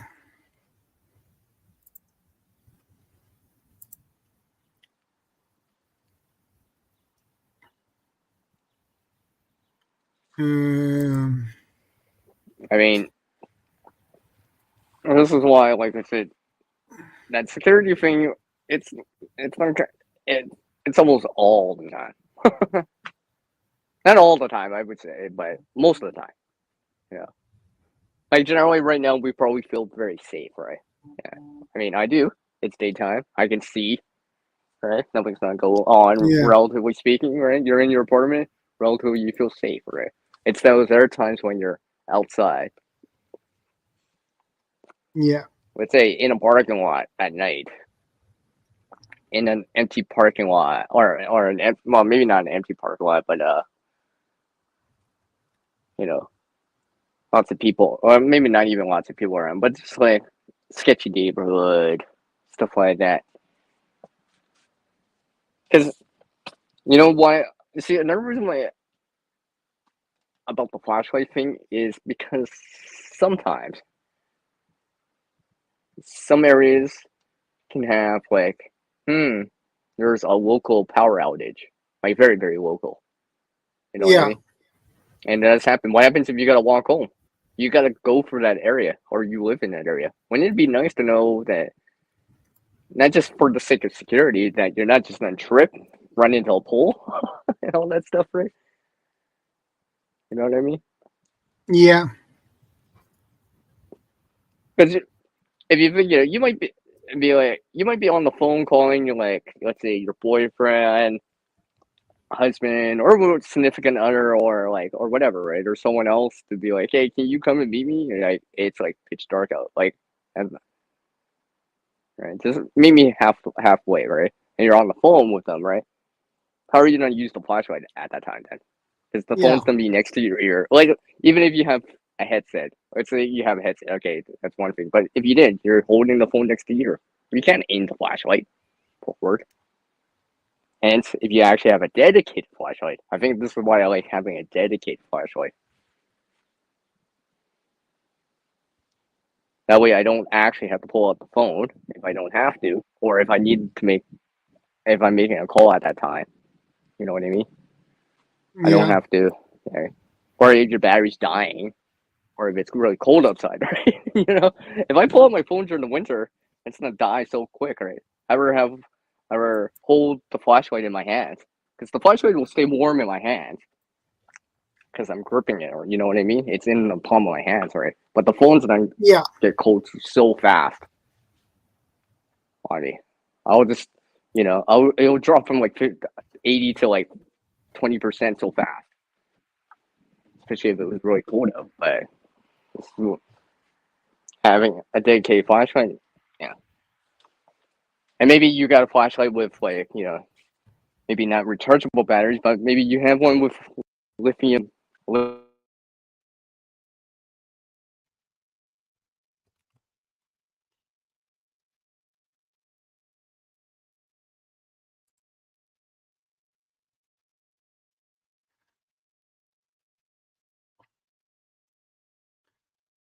Well, um,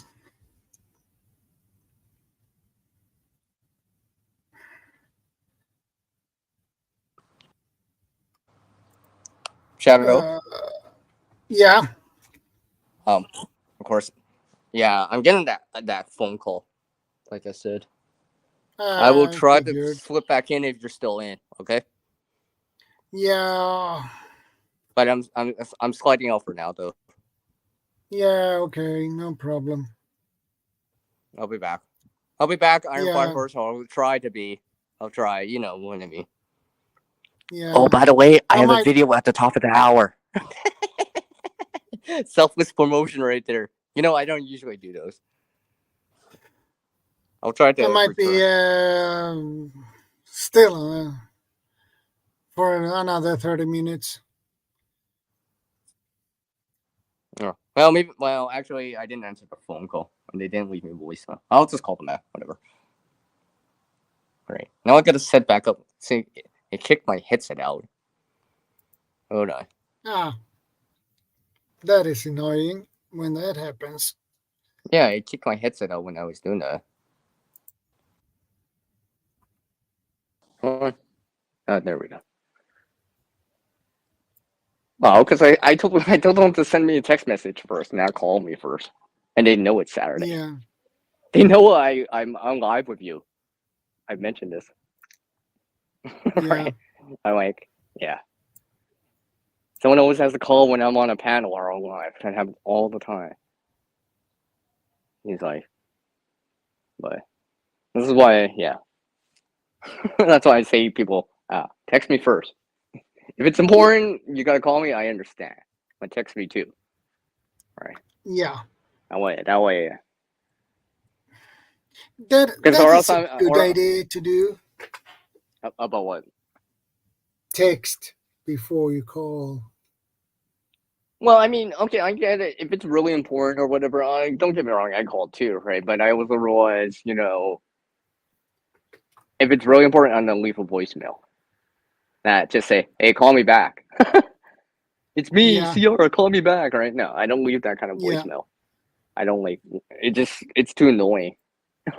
To be honest, because Yeah. everyone knows when you gotta go into the menus, go answer the voicemail, delete the voicemail, and all that stuff. Remove that notification for it and stuff like that. Because you Yeah. want to check it because it could be important. You have no idea until you listen to it, right? You have no idea how important it is, right? Like if it's important, yeah, I get it. Leave a voicemail, Hey, call me back. It's important. Yeah, okay, right. But not this. Hey, it's me, Sierra. Can you call me back? Right? Because most of the time, most people have caller ID or whatever, right? So as part of their phone package, right? So I know you called. I know because it's on the caller ID, right? Yeah. But if you're calling from Exactly. a different, like if you were calling from a different number or like, hey, or whatever, right? Or a different number or a new number, right? Yeah. Like I know some people call from a new number, right? They're trying to give you their number. Hey, I just got a new phone number, right? Here it is, right? Okay, that's different. Yeah. I get That's that, all right? different. Yeah. Because it's very annoying to re-answer voicemail. Yeah. Because it takes at least 30 seconds. I was I don't never a think big I fan. have that. Voicemail? I don't think I don't think I have that activated on my phone. But I'm just saying. I don't though, like, remember. Alright. So.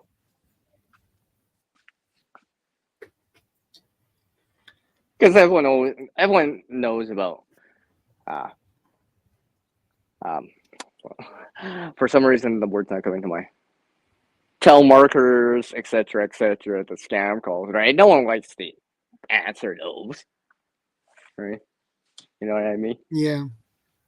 Especially Yeah. if you start having to hear it on a voicemail, right? I mean, for me, it just bugs the hell out of me. I'm just like, oh, really? Ugh. Again? Right? So.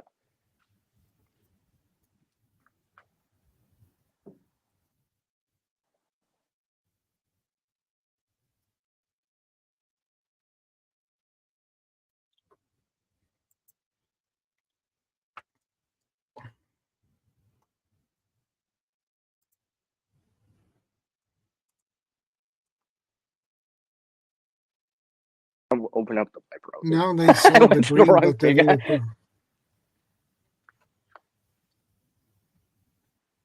I see. Friends, which is supposed to be protected land. Yeah. Mm.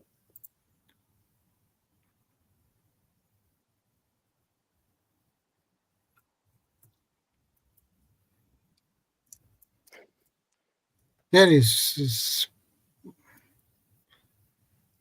really odd that they sell land, but they don't sell it on the open market, which is odd in my opinion. Yeah.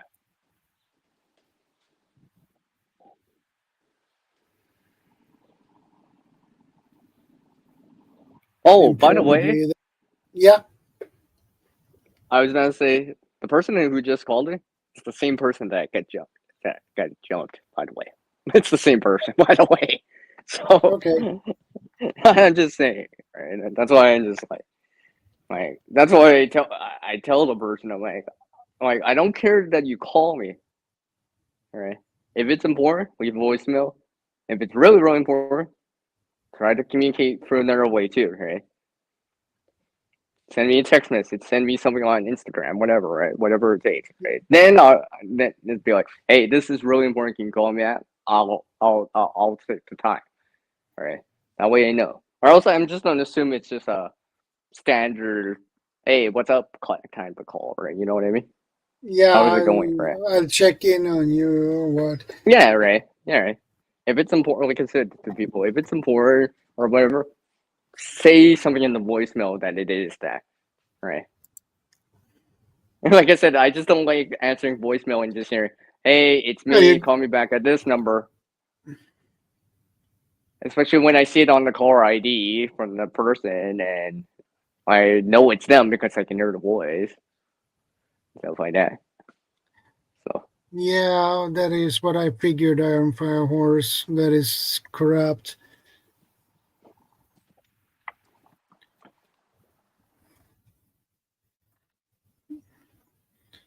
That is what I figured out.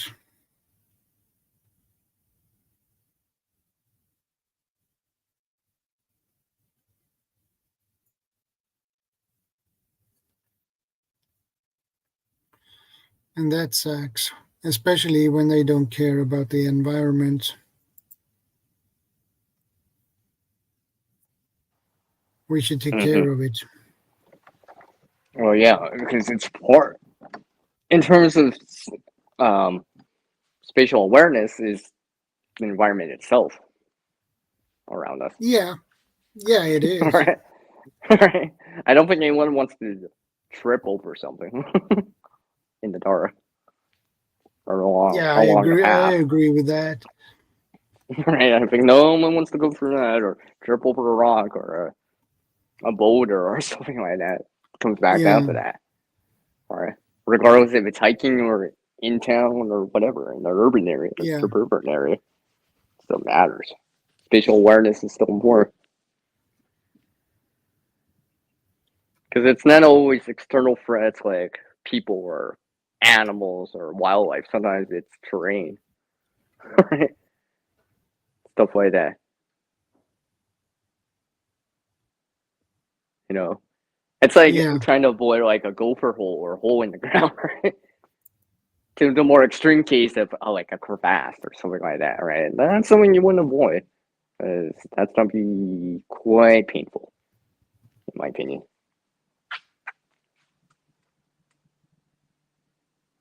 Like I've almost done that with holes in the ground too, randomly that I didn't notice. They're just shallow enough that my foot gets stuck in it, and I'm like, thank goodness I'm not running and I'm walking kind of slower. Or else, if I was walking full speed or running, break an ankle. Now that means that that's a big inconvenience to the person. Sprain or broken ankle, right? Especially if you're far from home, right? Because now you gotta limp it back, or limp back to your vehicle, or whatever, or call someone to pick you up, or whatever, right? Yeah. You know what I mean? That's like if you did that, if you went for a walk or whatever, and you did that, you'd be like calling your wife, right? Can you come to pick me up? Don't ask, right? You know, she'd be like, "Are you okay?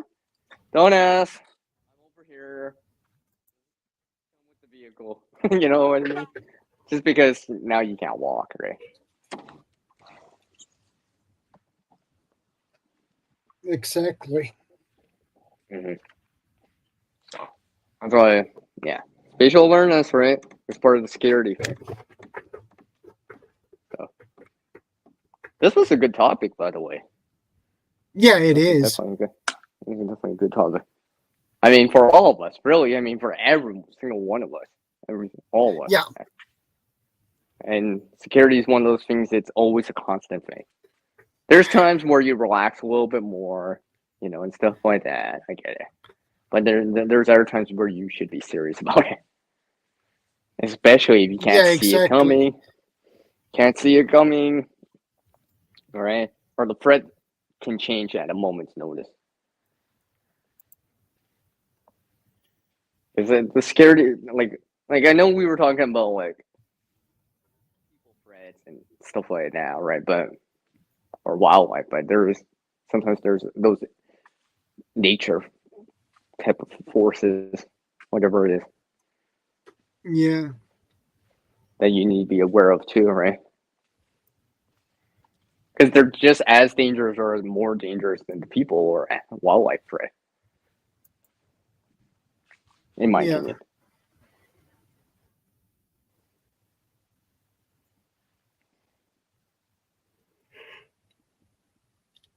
I'm just reading that. Can you highlight that? From her. She had to be out there with it. She looked pretty happy about it on her Instagram post. Shake my head. Yeah. Hey. But it's that inconvenience part of it, right? There's a golf course too. Right. Sometimes there's those like coming back to this mugging scenario again, right? Like let's say, oh, I don't carry cash on me or whatever. I only have debit cards. I can cancel them. Yeah, I get that, but you have to go through that hassle of it then. Yeah. Right. Yeah, I agree. Calling the bank, canceling. You have to get a new debit card. That takes time, right? And you may have to pay for a new debit card, right? Yeah. Replace any other cards that you have, right? Could be your ID. We all know how hard it is to get ID or when you lose ID or a driver's license or whatever, something along the lines of that, right? The hassle of that, right? Takes a while to get a new one. And you have to pay for it, right away. Yeah. It's not free, right? So avoiding that confrontation of getting your wallet stolen or mugged or purse or whatever, right? You know what I mean? Yeah. And Iron Firehorse says he claims we are in a housing crisis, so the green belt is needed for $1 million homes. No farms allowed, only horse ranches. Horse ranchers need a golf course, you know. I don't think horses need a golf course. Horses don't play golf. Well, if you would ask them, they'll probably be like, "Nay." Oh, come on! You were saying that other thing the other day. I can't believe you said that twice in one day. I was just like, did you just say that again? I'm like the only one that knew about it beforehand.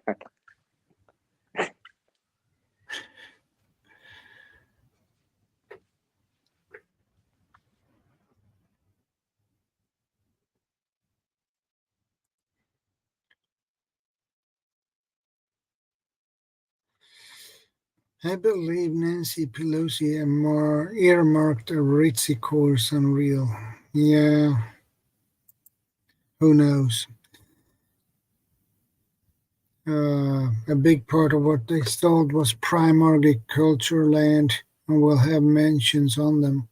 We need that land for food. Yeah, I think it's better to have that land for food instead of building mansions on them.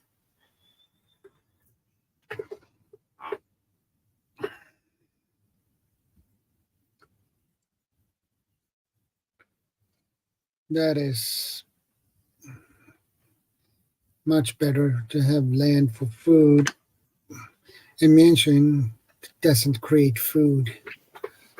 Yeah, can't really eat grass. No, well, you can't eat concrete either. So, Yeah, I mean, that would add a lot of grit into your diet. it would be a little bit hard to digest, but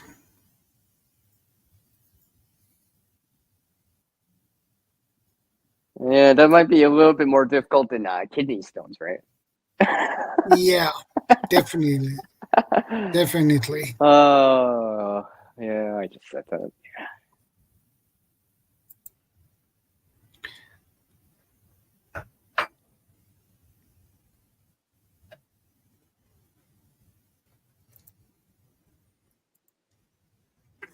We are lucky to have such fertile land. It's such a sad waste. I agree with you. I agree with you, Iron Fire Horse. Definitely, it's a Well, a lot of really these sad areas thing. were, a lot of this area was had deposits of topsoil, like deposits from the glaciers, right, from the past, Yeah, right. That's why it's so fertile. Hey, maybe we could talk about that eventually in the stream too, because I feel like I could just dive into that now because Iron Fire Horse has brought that up. She brought that yeah. up, but I'll try to stay on topic here as much as possible. Although we are winding down here. It's already like Yeah, we are 11 minutes, winding down. 11 minutes to the top of the hour here. Yeah, I keep forgetting you actually started right at that top of the hour. Right. Yeah. So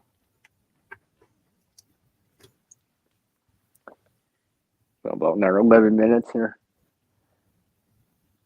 Give or take. Yeah. Oh, yeah. So, Shadow, like I said, I told you Preparedness Veteran was not join us. I told you, Yeah. did I? I told you that earlier. Actually, we were talking earlier in the day before, and I was just like, Yeah. the Preparedness Veteran's not come on, and it's right up his alley. And I was right. I didn't realize he was going to bring so many stories. I'm trying not to think about that one story, though. I might get nightmares from that. Just kidding. Yeah, preparedness veteran is a good guy. Yeah.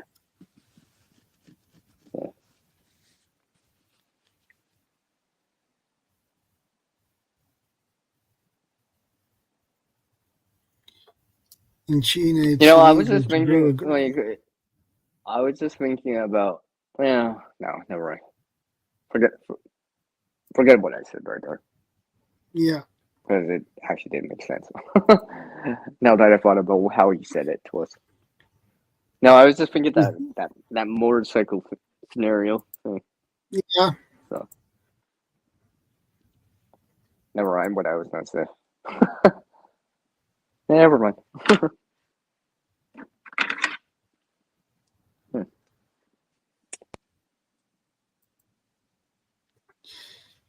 I'm not allowed to even hang clothes out to dry, but my neighbor landowner can. What? That's ridiculous.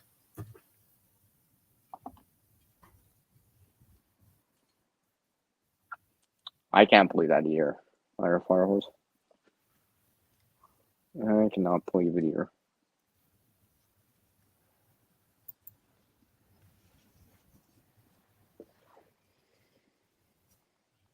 Lab grown New World fish isn't for me.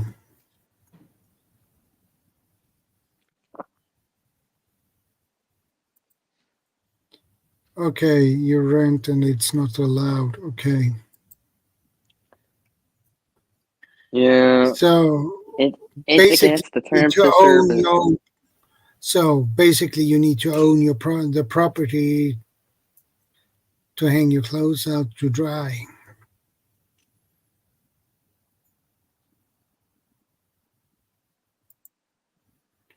Renters have many crazy rules. Yeah, I bet they have.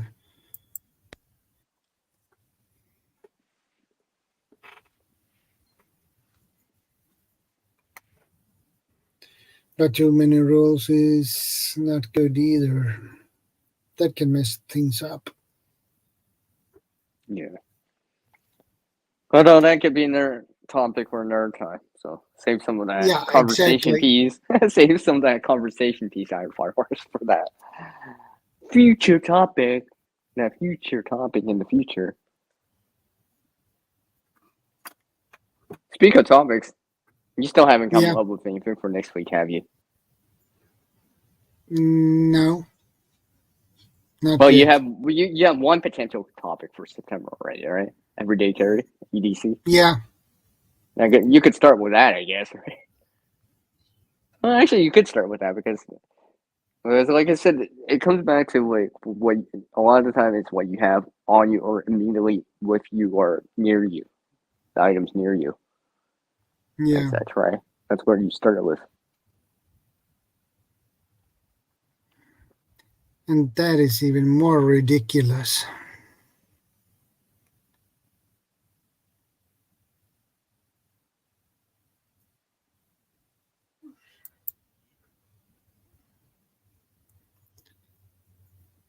You do it anyways.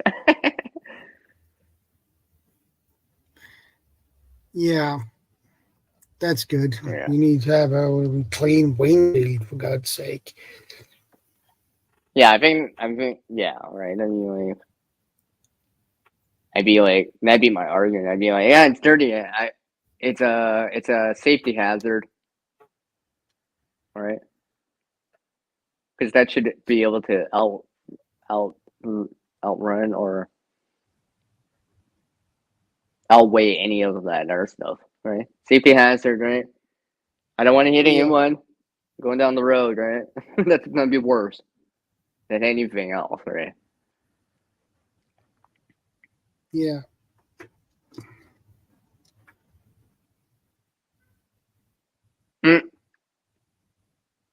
Seriously, Iron Fire Horse?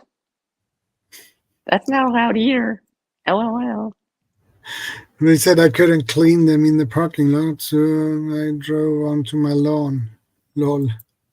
Yeah, I'm just driving on my lawn, just That's watering. not allowed either. Lol. That is really odd rules for renting a place. Oh my. I can understand certain little things. Don't get me wrong. Right? I can understand certain little things. Yeah, you can, but it's pretty odd. Yeah, it is at times, right? Yeah, I guess we got about 5 minutes here. It's about 5 minutes to the whole tower. Yeah.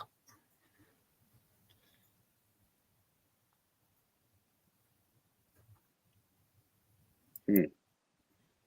In US, it's not permitted to clean RV in a trailer park or certain roads in neighborhoods. Let's see.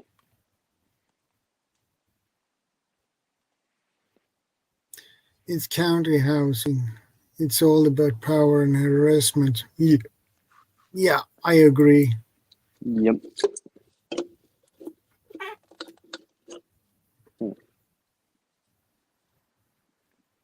So what happens if you break the rules? You get a fine of $50 or what?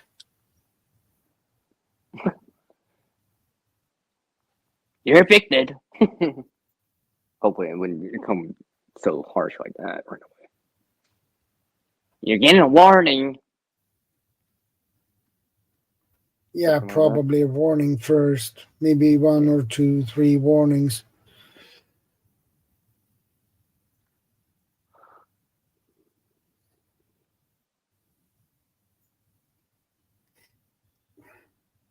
Those landowners, why don't give them Yeah.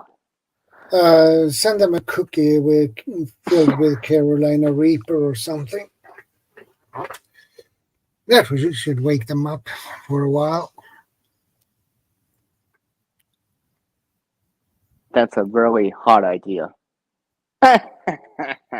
Indeed.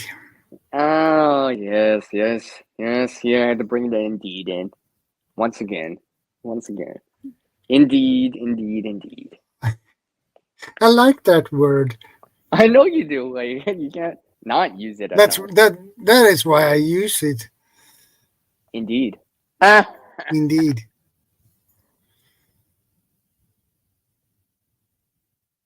might as well just make us. Oh, don't have a topic for next week, Shadow. Just be like, I don't know. I'm not talking about something. Indeed, just name it like that, and people are like, what are you talking about? Indeed. About what? Indeed. Come That on, would be you like the word so much, you can talk about it for 4 hours. Yeah, I bet you I can talk indeed. about CR words for like 4 hours.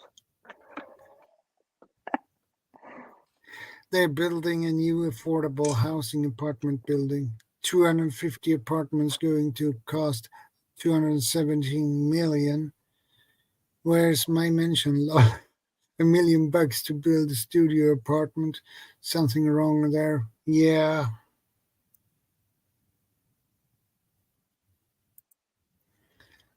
I've had a pile of eviction notes. And I'm not surprised, Okay. no. Well, it's almost the top of the hour, everyone. Another minute Yeah. or so.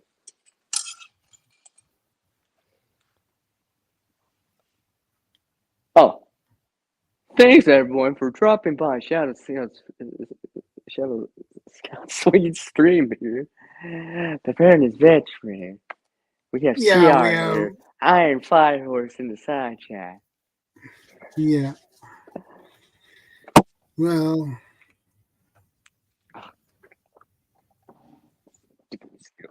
Ugh.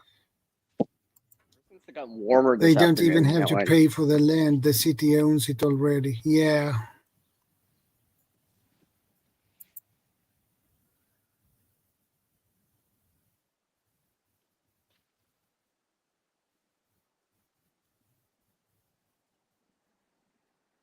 I was evicted one time, I remember, for sunbathing with my shorts down low in my apartment backyard. It was really because the manager didn't like me.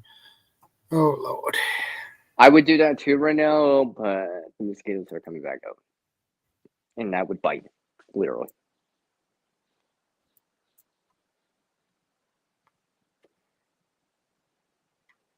And with that, Yeah, and with that, I think we wrap things up now, guys. Thanks for stopping by. I appreciate it. And I appreciate that you joined me up here, CR, as always. yeah, I'm always your like co-host to the end. Strangely enough. Yeah. So, I will see you next week, same time, same day. Take care, stay safe, God bless. Take care, everyone.